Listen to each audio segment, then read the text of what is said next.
ಪರಮ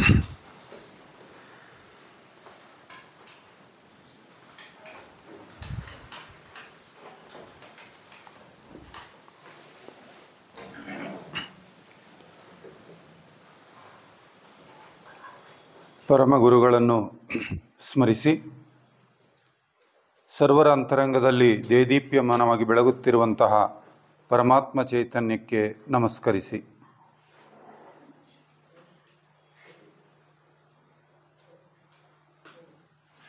ಸೋದರರೇ ಹಾಗೂ ಸೋದರಿಯರೇ,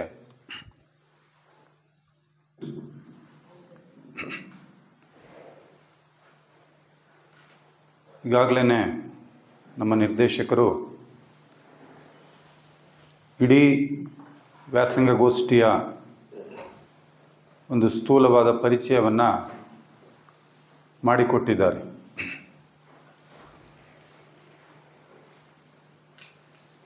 ಮನುಷ್ಯನ ಜೀವನದಲ್ಲಿ ಮಹಾ ದೊಡ್ಡ 3 ದುರ್ಲಭಗಳನ್ನು ಹೇಳ್ತಾರೆ. ಮನುಷ್ಯತ್ವ, ಮುಮುಕ್ಷತ್ವ, ಮಹಾಪುರುಷ ಸಮುಶ್ರಯ ಅಂತ. ಇದು 3 ಮನುಷ್ಯನ ಜೀವನದಲ್ಲಿ ದೊಡ್ಡ ದುರ್ಲಭ ಅಂದರು. ನಮಗನ್ನಿಸ್ಬೋದು, ನಾವು ಈಗಾಗಲೇ ಮನುಷ್ಯರಾಗಿದ್ದೀವಲ್ವಾ, ಅದ್ಯಾಕೆ ನಮಗೆ ದುರ್ಲಭ, ಏನಕ್ಕೆ, ಈಗಾಗಲೇ ಲಭಿಸ್ಬಿಟ್ಟಿದೆಯಲ್ವಾ ಅಂತ ನಮಗನ್ನಿಸ್ಬೋದಲ್ವಾ. ಆದರೆ ಮನುಷ್ಯ ಬೇರೆ, ಮನುಷ್ಯನಿಗಿರಬೇಕಾದಂಥ ತತ್ವ ಅಂತ ಒಂದು ಅಬ್ಜೆಕ್ಟಿವ್ ಸೇರಿಸಿದ್ರು ನೋಡ್ರಿ, ಮನುಷ್ಯತ್ವ. ಎಲ್ಲ ಮನುಷ್ಯರೇ, ಆದರೆ ಅಬ್ಜೆಕ್ಟಿವ್ ಸೇರ್ಕೋಬೇಕಲ್ಲ, ಮನುಷ್ಯತ್ವ ಅನ್ನೋದು ಬರಬೇಕಲ್ಲ. ಅದು ಬರಬೇಕಾದ್ರೆ ಬಹಳ ದುರ್ಲಭ ಅಂತ. ಅದಕ್ಕೆ ಬಹಳ ಸಾಧನೆ ಬೇಕು, ಸಂಸ್ಕಾರ ಬೇಕು, ಜ್ಞಾನ ಬೇಕು. ಅಂತಹ ಆ ತತ್ವಗಳು ಸೇರಿಕೊಂಡ್ರೆ ಆಗ ಅವನು ನಿಜವಾದ ಮನುಷ್ಯನಾಗ್ತಾನೆ ಅನ್ನುವಂಥದ್ದು.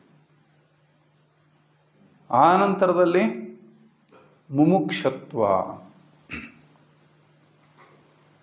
ಮನುಷ್ಯತ್ವ ಬಂದ ಮೇಲೆ ಒಂದು ಘಟ್ಟದಲ್ಲಿ ಸ್ವಲ್ಪ ಆಲೋಚನೆ ಬರುತ್ತೆ, ಈ ಜೀವನಕ್ಕೆ ಏನಾದರೂ ಒಂದು ಗುರಿ ಅನ್ನುವಂಥದ್ದು ಇದೆಯಾ, ಇದಕ್ಕೇನಾದರೂ ಒಂದು ಉದ್ದೇಶ ಅಂತಕ್ಕಂಥದ್ದು ಇದೆಯಾ ಅನ್ನೋದು ಚಿಂತನೆ ಬಂದಾಗ, ಓಹೋ, ನಾವು ಬಂದಿರೋದು ಇಲ್ಲಿಗೆ ಕೇವಲ ಸುಮ್ಮನೆ ಅಲ್ಲ, ಸಾಧನೆ ಮಾಡಿ ಪುನಃ ನಾವು ಯಾವ ಮೂಲದಿಂದ ಬಂದಿದ್ದೇವೆಯೋ ಆ ಮೂಲವನ್ನೇ ನಾವು ತಲುಪಬೇಕು ಅಂತಕ್ಕಂಥ ಒಂದು ಅರಿವು ಅಥವಾ ತಿಳುವಳಿಕೆ ಸ್ವಲ್ಪ ಮಟ್ಟಿಗೆ ಅದು ನಮ್ಮಲ್ಲಿ ಬರ್ತದಲ್ಲ, ಅದು ಮುಮುಕ್ಷತ್ವ.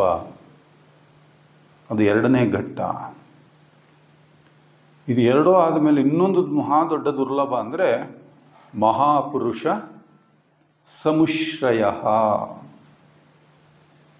ಸೊ ಈ ಉದ್ದೇಶ ನಿಜವಾಗಲೂ ಈಡೇರೋದಕ್ಕೆ ಸಾಧ್ಯ ಆಗಬೇಕಾಗಿದ್ರೆ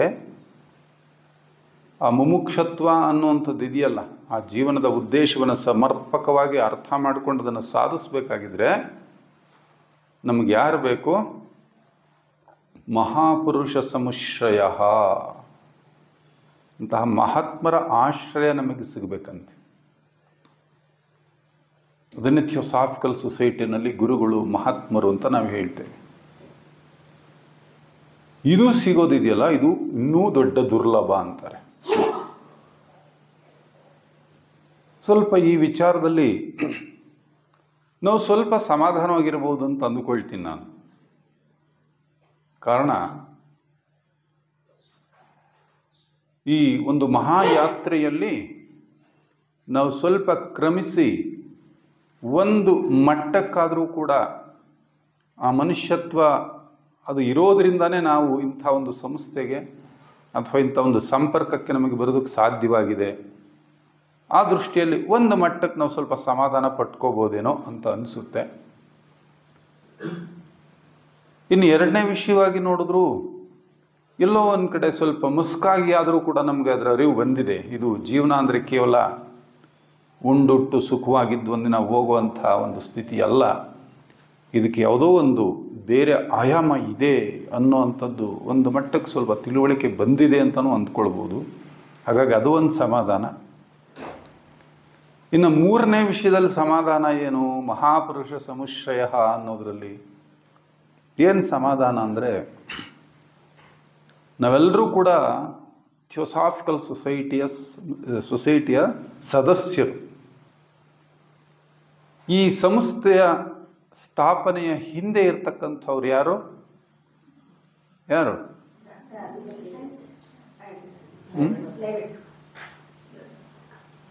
ಬ್ಲಾವಾಟ್ಸ್ಕಿಯವರು, ಆಲ್ಕಾಟ್ರು ಸಂಸ್ಥೆಯನ್ನು ಪ್ರಾರಂಭ ಮಾಡಿದ್ರೂ ಸಹ ಅವರಿಗೆ ಹಿನ್ನೆಲೆಯಲ್ಲಿ ಇರ್ತಕ್ಕಂಥವ್ರು ಇಬ್ಬರು ಮಹಾತ್ಮರು, ಜೀವನ್ಮುಕ್ತರು, ಕುತುಂಬಿ ಮಹರ್ಷಿಗಳು ಮತ್ತು ಮೌರ್ಯ ಮಹರ್ಷಿಗಳು.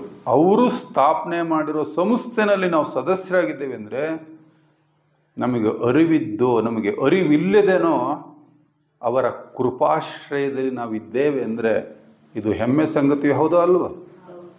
ಹಾಗಾಗಿ ಎಲ್ಲೋ ಒಂದು ಕಡೆ ನಮಗೆ ಸಮಾಧಾನ. ಈ ಮೂರು ಎಲ್ಲೋ ಒಂದು ಕಡೆ ನಮಗೆ ಸ್ವಲ್ಪ ಸಿಕ್ಕಿದೆ, ಆದರೆ ಅದು ಸಾರ್ಥಕ ಆಗಬೇಕಾಗಿರೋದು ಇನ್ನು ನಮ್ಮ ಕೈನಲ್ಲಿರೋ ವಿಷಯ.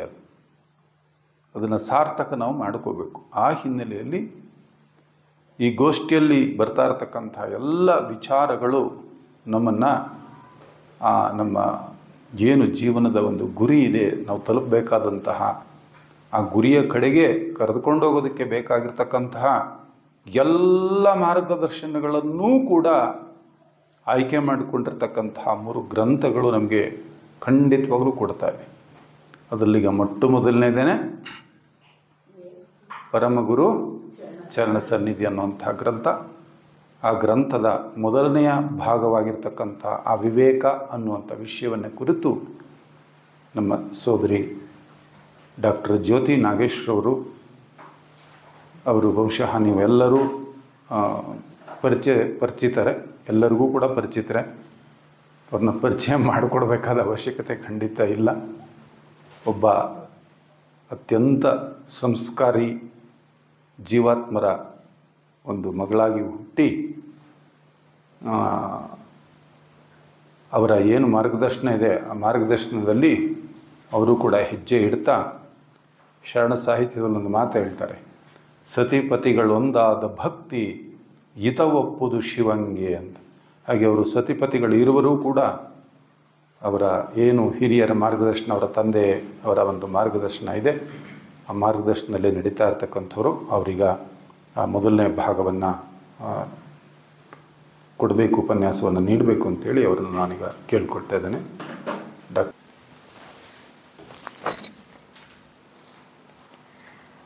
ಮೊದಲಿಗೆ ಜೀವನ್ಮುಕ್ತ ಮಹಾತ್ಮರ ಪಾದಾರವಿಂದಗಳಿಗೆ ವಂದಿಸುತ್ತಾ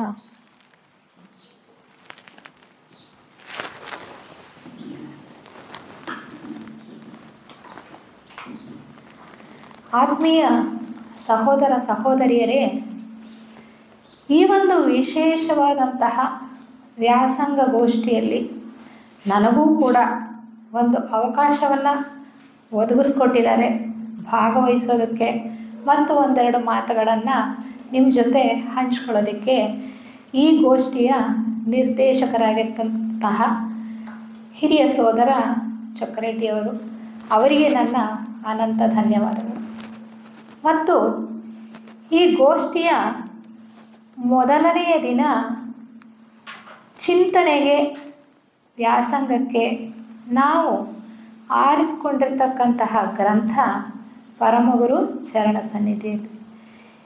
ಈ ದಿನ ವ್ಯಾಸಂಗದ ಅಧ್ಯಕ್ಷತೆಯನ್ನು ವಹಿಸ್ಕೊಂಡಿರ್ತಕ್ಕಂಥವರು ನಮ್ಮ ಹಿರಿಯ ಸಹೋದರರು, ಥಿಯೋಸಾಫಿಕಲ್ ಸೊಸೈಟಿ ವಾಂಗ್ಮಯವನ್ನು ಚೆನ್ನಾಗಿ ಅರಿತುಕೊಂಡಿರ್ತಕ್ಕಂತಹ ಜಗದೀಶ್ರವರು.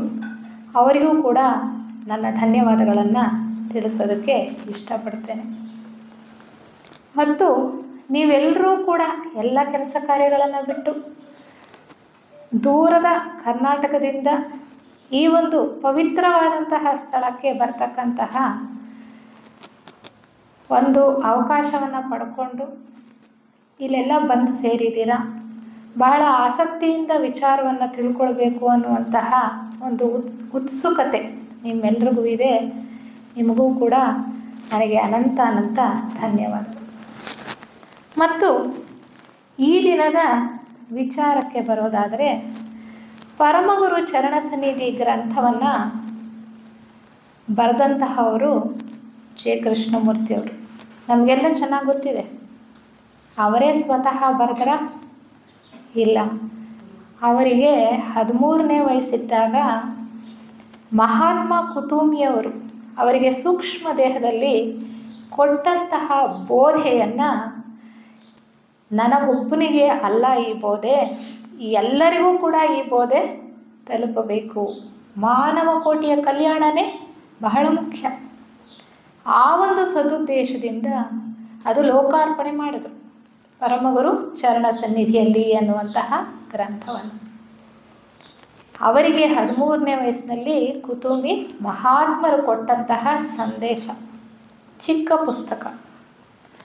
ಅದಕ್ಕೆ ಅಲ್ಲಿ ಕೊಟ್ಟಿರ್ತಕ್ಕಂತಹ ಸಂದೇಶವನ್ನು ಸರಿಯಾಗಿ ಅರ್ಥ ಮಾಡಿಕೊಳ್ಳಿ ಅನ್ನುವಂತಹ ಉದ್ದೇಶದಿಂದ ನಮಗೆಲ್ಲ ಚೆನ್ನಾಗಿ ಪರಿಚಿತರಾಗಿರ್ತಕ್ಕಂಥ, ನಾವು ಥಿಯಾಸಫಿ ವಾಂಗ್ಮಯದಲ್ಲಿ ತಿಳ್ಕೊಂಡಿರ್ತಕ್ಕಂತಹ ಅನಿ ಬೆಸೆಂಟ್ರು ಮತ್ತು ಲೆಡ್ಬಿಡ್ರವರು ವ್ಯಾಖ್ಯಾನವನ್ನು ಬರೆದಿದ್ದಾರೆ. ನಮ್ಮ ತಿಳುವಳಿಕೆಗೆ ಆ ಸಂದೇಶಗಳು ಎಟುಕಲಿ ಅನ್ನುವಂತಹ ಉದ್ದೇಶದಿಂದ ಆ ವಿಚಾರವಾಗಿ ಮೊದಲನೆಯ ಭಾಗವನ್ನು ಈ ದಿನ ನಾವು ಈ ಪ್ರಸ್ತುತ ಈ ಒಂದು ಉಪನ್ಯಾಸದಲ್ಲಿ ತಿಳ್ಕೊಳ್ತಕ್ಕಂತಹ ಪ್ರಯತ್ನ ಮಾಡೋಣ. ಪರಮಗುರು ಚರಣ ಸನ್ನಿಧಿ ಗ್ರಂಥವನ್ನು ಬರೆದಿರೋದೇ ಬಾಗಿಲು ತಟ್ಟುವವರಿಗೆ. ಗೊತ್ತಲ್ಲ, ನಮಗೆಲ್ಲ ಚೆನ್ನಾಗಿ ಗೊತ್ತಿದೆ. ಆ ಪುಸ್ತಕದ ಮೊದಲನೆಯ ಪುಟದಲ್ಲೇ ಅವರು ಹೇಳ್ತಾರೆ, ಬಾಗಿಲು ತಟ್ಟುವವರಿಗೆ. ಯಾವ ಬಾಗಿಲು? ಯೋಗ ಮಾರ್ಗದ ಬಾಗಿಲನ್ನು ತಟ್ಟತಕ್ಕಂಥವರಿಗೆ ಇಲ್ಲಿರ್ತಕ್ಕಂತಹ ಸಂದೇಶಗಳು ಬಹಳ ಉಪಯುಕ್ತವಾಗಿವೆ ಅನ್ನುವಂತಹ ವಿಚಾರ ನಮ್ಮ ಸೋದರರು ಆಗಲೇ ತಿಳಿಸಿದರು. ಇದರಲ್ಲಿ ಮುಖ್ಯವಾಗಿ 4 ಅರ್ಹತೆಗಳನ್ನು ಸಾಧಕ ಪಡ್ಕೊಳ್ಬೇಕು ಅನ್ನುವಂತಹ ವಿಚಾರವನ್ನು ನಮಗೆ ತಿಳಿಸ್ತಾರೆ. ಅದು ವಿವೇಕ, ವೈರಾಗ್ಯ, ಸದಾಚಾರ ಮತ್ತು ಪ್ರೇಮ. ಈ 4 ಅಂಶಗಳ ಬಗ್ಗೆ ಇದುವರೆಗಾಗಲೇ ನಾವು 100 ಉಪನ್ಯಾಸಗಳನ್ನು ಕೇಳಿರ್ಬೋದು ಅಲ್ವಾ? ಏಕೆಂದರೆ ಎಷ್ಟೋ ವರ್ಷಗಳಿಂದ ಹಿರಿಯರು ಇಲ್ಲಿರ್ತಕ್ಕಂಥವ್ರು ಎಲ್ಲರೂ ಥಿಯೋಸಾಫಿಕಲ್ ಸೊಸೈಟಿಯ ಸದಸ್ಯರಾಗಿದ್ದೇವೆ. ಆದರೆ ಎಷ್ಟು ಸಾರಿ ವ್ಯಾಸಂಗ ಮಾಡಿದ್ರು, ಎಷ್ಟು ಓದಿದ್ರು ಕೂಡ ಅದು ನಮ್ಮ ಅನುಷ್ಠಾನದಲ್ಲಿ ಬರಲಿಲ್ಲ ಅಂದರೆ ಬರೀ ಪುಸ್ತಕ ಆಗತ್ತೆ ಅಂತ ನಮ್ಮ ನಿರ್ದೇಶಕರು ಈಗಾಗಲೇ ತಿಳಿಸ್ಕೊಟ್ಟಿದ್ದಾರೆ. ಆ ಅನುಷ್ಠಾನದಲ್ಲಿ ಬರೋದಿದೆಯಲ್ಲ, ಅದು ಅಷ್ಟು ಸುಲಭ ಅಲ್ಲ. ಬಾಯಿನಲ್ಲೇ ಹೇಳ್ಬೋದು, ನಾವು ಓದಿ ತಿಳ್ಕೊಳ್ಬೋದು, ಆದರೆ ಅರ್ಥನೂ ಮಾಡ್ಕೊಳ್ಬೋದು, ಮತ್ತೊಬ್ಬರಿಗೆ ತಿಳಿಸಿ ಕೂಡ ಹೇಳ್ಬೋದು, ಸಾಕಷ್ಟು ಉಪನ್ಯಾಸಗಳನ್ನು ಮಾಡ್ಬೋದು ಅಲ್ವಾ? ಆದರೆ ಪ್ರತಿಯೊಂದು ಅಂಶವನ್ನು ನಾವು ನಮ್ಮ ಜೀವನದಲ್ಲಿ ಎಷ್ಟು ಮಟ್ಟಿಗೆ ಅಳವಡಿಸ್ಕೊಳ್ಳೋದಕ್ಕೆ ಸಾಧ್ಯ ಆಗಿದೆ ಅಂತಕ್ಕಂಥದ್ದೇ ದೊಡ್ಡ ಪ್ರಶ್ನೆ. ಆ ಪ್ರಶ್ನೆಯನ್ನು ನಮಗೆ ನಾವೇ ಹಾಕ್ಕೊಳ್ಬೇಕು. ಈ ಪ್ರಶ್ನೆಯನ್ನು ಹಾಕ್ಕೊಳ್ಳೋಕ್ಕೂ ಉತ್ತರವನ್ನು ಹುಡುಕೊಳ್ಳೋಕ್ಕೂ ಕೂಡ ವಿವೇಕ ಬಹಳ ಮುಖ್ಯ ಮನುಷ್ಯನಿಗೆ ಅಲ್ವಾ? ವಿವೇಕ ಅಂತಕ್ಕಂಥದ್ದು ಇಲ್ಲ ಅಂದರೆ ನಾವು ಮತ್ತೆ ಮುಂದುವರಿಯೋದಕ್ಕೆ ಸಾಧ್ಯ ಇಲ್ಲ. ಮನುಷ್ಯನಿಗೆ ಮನಸ್ಸಿದೆ ಅಲ್ವಾ? ಯೋಚನಾ ಶಕ್ತಿ ಇದೆ, ವಿವೇಚನಾ ಶಕ್ತಿ ಇದೆ.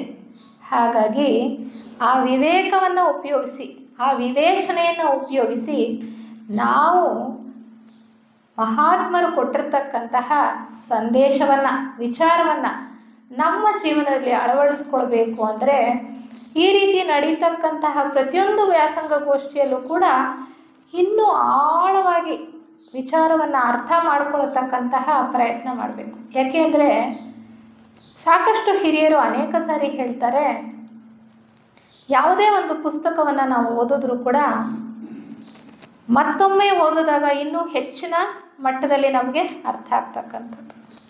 ಕೇಳಿದಾಗ ಒಂದು ಮಟ್ಟಕ್ಕೆ ಅರ್ಥ ಆದರೆ ನಾವೇ ಓದಿದಾಗ ಇನ್ನೂ ಹೆಚ್ಚಿನ ರೀತಿಯಲ್ಲಿ ಅರ್ಥೈಸ್ಕೊಳ್ಬೋದು. ಏಕೆಂದರೆ ಪ್ರತಿಯೊಂದು ಸಂದೇಶಕ್ಕೂ ಕೂಡ ಮುಖ್ಯವಾಗಿ ಆಧ್ಯಾತ್ಮ ಮಾರ್ಗದಲ್ಲಿ ನಮಗೆ ಸಿಗ್ತಕ್ಕಂತಹ ಸಂದೇಶಗಳು ಆಳ ಅರ್ಥವನ್ನು ಹೊಂದಿದ್ದಾವೆ. ಬರೀ ಮೇಲ್ಮೈನಲ್ಲಿ ಅರ್ಥ ಮಾಡಿಕೊಂಡ್ರೆ ಏನೂ ಪ್ರಯೋಜನ ಇಲ್ಲ. ನಮ್ಮ ಬೆಳವಣಿಗೆ ಮುಂದುವರೆದ ಹಾಗೆಲ್ಲ ಅದರ ಆಳಕ್ಕೆ ಇಳಿತಕ್ಕಂತಹ ಒಂದು ಸಾಮರ್ಥ್ಯ ನಮಗೆ ಬರುತ್ತೆ. ಆಳಕ್ಕೆ ಇಳಿತಾ ಅದನ್ನು ಅನುಷ್ಠಾನದಲ್ಲಿ ನಾವು ತಂದುಕೊಳ್ಳೇಬೇಕು ಅಂತಕ್ಕಂತಹ ದೃಢ ನಿರ್ಧಾರ, ಆ ಇಚ್ಛೆ ಖಂಡಿತ ಪ್ರತಿಯೊಬ್ಬನದ್ದು ಆಗತ್ತೆ, ಹಾಗೆ ಆಗಬೇಕು. ಅದೇ ಪರಮಾತ್ಮನ ಸಂಕಲ್ಪವು ಕೂಡ ಈ ಒಂದು ಸಂಸರಣಾ ಯೋಜನೆಯಲ್ಲಿ.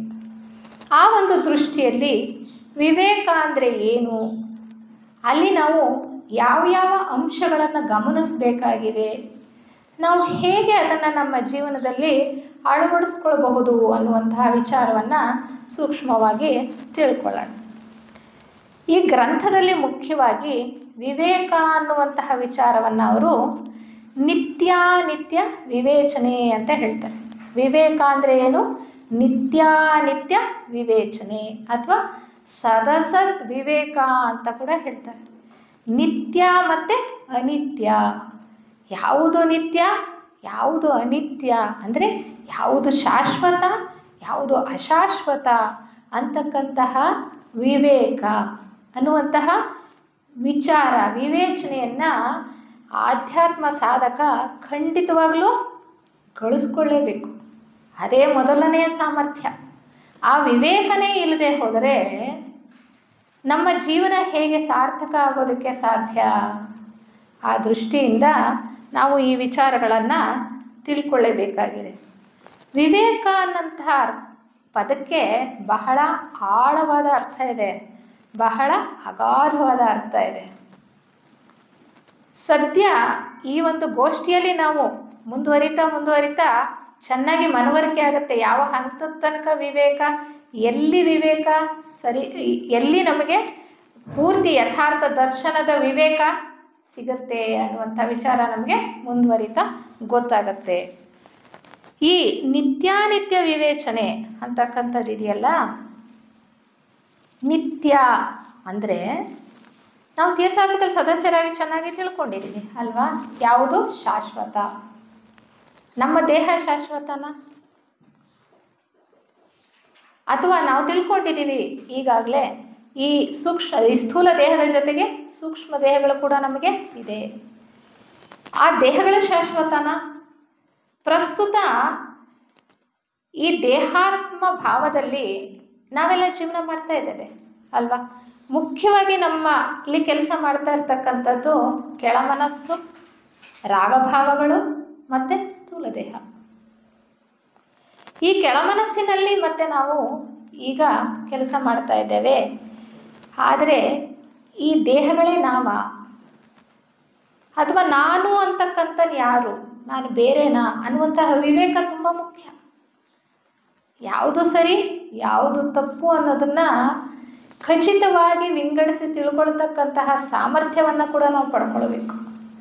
ಇಲ್ಲಿ ಮುಖ್ಯವಾಗಿ ನಿತ್ಯ ಅಂತಕ್ಕಂಥದ್ದನ್ನು ಆತ್ಮಕ್ಕೆ ಹೋಲಿಸ್ತಾರೆ. ಅಂದರೆ ನಮ್ಮ ಉನ್ನತಾತ್ಮಕ್ಕೆ ಹೇಳ್ತಕ್ಕಂಥದ್ದು. ಜೀವಾತ್ಮ, ಅಂತರಾತ್ಮ ಅಥವಾ ಉನ್ನತಾತ್ಮ ಅಂತ ನಾವೇನು ಕರಿತೀವಿ, ಅದಕ್ಕೆ ಸಂಬಂಧಪಟ್ಟ ಹಾಗೆ ನಿತ್ಯ ಅನ್ನುವಂತಹ ಪದವನ್ನು ಅಲ್ಲಿ ಉಪಯೋಗಿಸ್ತಾರೆ. ಅನಿತ್ಯ ಅಂದರೆ ಬೇರೆ ಎಲ್ಲ ನಮ್ಮ ಜೀವಾತ್ಮ ಅಥವಾ ಉನ್ನತಾತ್ಮನನ್ನು ಹೊರತುಪಡಿಸಿ ಸದ್ಯದ ಪರಿಸ್ಥಿತಿಯಲ್ಲಿ ಅದು ಒಂದಿದೆ. ಏಕೆಂದರೆ ಇನ್ನೂ ಮುಂದುವರಿತಾ ಜೀವನ್ಮುಕ್ತರಾದ ನಂತರ ಕೂಡ ಆಧ್ಯಾತ್ಮ ಮಾರ್ಗದಲ್ಲಿ ಬೆಳವಣಿಗೆ ಅಂತಕ್ಕಂಥದ್ದು ಇದೆ.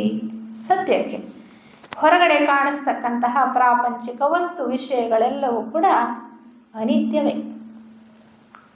ನಿತ್ಯ ಅಂತಕ್ಕಂಥದ್ದು ನಮ್ಮಲ್ಲಿರ್ತಕ್ಕಂತಹ ಪರಮಾತ್ಮನ ಒಂದು ಅಂಶ, ಅದು ಉನ್ನತಾತ್ಮನ ರೂಪದಲ್ಲಿರ್ತಕ್ಕಂತಹ ಒಂದು ಅಂಶ. ಆ ಬೀಜ ರೂಪದಲ್ಲಿರ್ತಕ್ಕಂತಹ ಅಂಶವನ್ನು ಪರಿಪೂರ್ಣವಾಗಿ ವ್ಯಕ್ತ ಮಾಡುವ ಹಾಗೆ ನಾವು ಜೀವನವನ್ನು ನಡೆಸಬೇಕು. ಅದೇ ನಿಜವಾದ ವಿವೇಕ. ಜೀವನದಲ್ಲಿ ನಮಗೆಲ್ಲ ಏನಾದರೂ ಒಂದು ಉದ್ದೇಶ ಇದೆಯಾ? ನಾವೆಲ್ಲ ಉದ್ದೇಶ ಇಟ್ಕೊಂಡಿದ್ದೀವ? ಖಂಡಿತವಾಗ್ಲೂ ಪ್ರತಿಯೊಬ್ಬ ಮನುಷ್ಯನಿಗೂ ಕೂಡ ಒಂದು ಉದ್ದೇಶ ಅಂತ ಇರುತ್ತೆ ಅಲ್ವಾ? ಒಂದೊಂದು ಹಂತದಲ್ಲಿ ಒಂದೊಂದು ಉದ್ದೇಶ.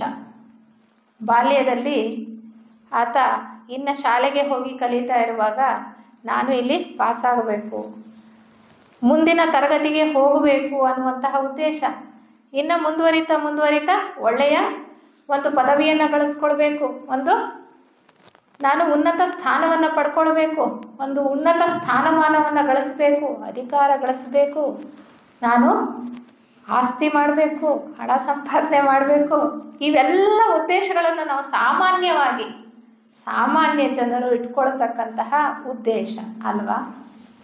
ಆದರೆ ಸ್ವಲ್ಪ ನಾವು ಲೌಕಿಕ ಜೀವನದಿಂದ ವಿಮುಖರಾಗೋ ಪ್ರಯತ್ನ ಮಾಡ್ತಾ ಇರುವಾಗ, ಸ್ವಲ್ಪ ಮುಖವನ್ನು ಬೇರೆ ಕಡೆ ತಿರುಗಿಸ್ತಾ ಇರುವಾಗ ಬೇರೆ ರೀತಿಯಲ್ಲಿ ನಾವು ವಿವೇಕವನ್ನು ಗಳಿಸ್ಕೊಳ್ಬೇಕಾಗತ್ತೆ. ನಾವು ಮಾಮೂಲಿ ವ್ಯಾವಹಾರಿಕವಾಗೂ ಕೂಡ ವಿವೇಕ ಅನ್ನೋ ಪದವನ್ನು ಉಪಯೋಗಿಸ್ತಾ ಇರ್ತೀವಿ. ನಿನಗೆ ವಿವೇಕ ಇಲ್ವಾ, ಸರಿಯಾಗಿ ಕೆಲಸ ಮಾಡ್ತಾ ಇಲ್ವಾ, ನೀನು ಸರಿಯಾಗಿ ಕೆಲಸ ಮಾಡ್ತಾ ಇಲ್ವಲ್ಲ, ನೀನು ಅವಿವೇಕಿ ಆದರೆ ಸರಿಯಾಗಿ ಕೆಲಸ ಮಾಡ್ತಾ ಇಲ್ಲ ಅಂತ ಅಲ್ವಾ. ಆದರೆ ಲೌಕಿಕ ಜೀವನದಲ್ಲ, ಆಧ್ಯಾತ್ಮ ಜೀವನದಲ್ಲಿ, ಯಾಕೆಂದರೆ ಈಗಾಗಲೇ ನಮ್ಮ ನಿರ್ದೇಶಕರು ಹೇಳಿದರು, ಅಧ್ಯಕ್ಷರೇ ಹೇಳಿದರು, ನಾವು ಎಲ್ಲಿಂದ ಬಂದಿದ್ದೀವೋ ಅಲ್ಲಿಗೆ ಹೋಗಿ ಸೇರಬೇಕಾಗಿರ್ತಕ್ಕಂಥದ್ದು ನಮ್ಮ ನಿಜವಾದ ಉದ್ದೇಶ. ಪದೇ ಪದೇ ನಾವು ಜನ್ಮವನ್ನು ಪಡ್ಕೊಂಡು ಇಲ್ಲಿ ಭೂಮಿಯ ಮೇಲೆ ಬರ್ತಾ ಇದ್ದೀವಿ. ಆದರೆ ಈ ಜೀವನಕ್ಕೆ ಏನೂ ಉದ್ದೇಶ ಇಲ್ಲ ಅಂತ ಅಂದ್ಕೊಂಡು ಬರೀ ಹೊರಗಿನ ವಸ್ತು ವಿಷಯಗಳಲ್ಲೇ ನಾವು ಮಗ್ನರಾಗಿ ನಮ್ಮ ಜೀವನವನ್ನು ವ್ಯರ್ಥ ಮಾಡಿಕೊಂಡ್ರೆ ಏನು ಪ್ರಯೋಜನ? ಜೀವನಕ್ಕೆ ಒಂದು ಸರಿಯಾದ ಗಮ್ಯ ಇರಬೇಕು, ಒಂದು ಗುರಿ ಇರಬೇಕು, ಒಂದು ಉದ್ದೇಶ ಇರಬೇಕು. ಈ ಜೀವನದ ಉದ್ದೇಶವನ್ನು ಸರಿಯಾಗಿ ಅರ್ಥ ಮಾಡ್ಕೊಳ್ಬೇಕು ಅಂದರೆ ನಾವು ಈಗಾಗಲೇ ತಿಳ್ಕೊಂಡ್ವಿ, ಆ ಪರಮಾತ್ಮನಿಂದ ಹೊರಟಂತಹ ಒಂದು ಅಂಶ ಅಂತ ಅಲ್ವಾ. ಅಂದರೆ ನಾವು ಪರಮಾತ್ಮನನ್ನೇ ಹೋಗಿ ಸೇರಬೇಕು. ಆದರೆ ಆ ದೈವೇಚ್ಛೆ ಏನು ಅನ್ನೋದು ನಮಗೆ ಗೊತ್ತಿರಬೇಕು. ಪರಮಾತ್ಮನ ಇಚ್ಛೆ ಏನು, ಪರಮಾತ್ಮನ ಯೋಜನೆ ಏನು. ಪರಮಾತ್ಮನ ಒಂದು ಯೋಜನೆ ಇದೆ, ಅದು ಸಂಸರಣಾ ಯೋಜನೆ ಅಂತ ನಾವು ತಿಳ್ಕೊಂಡಿದ್ದೀವಿ. God has a plan, that is evolution ಅಂತ ತಿಳ್ಕೊಂಡಿದ್ದೀವಿ.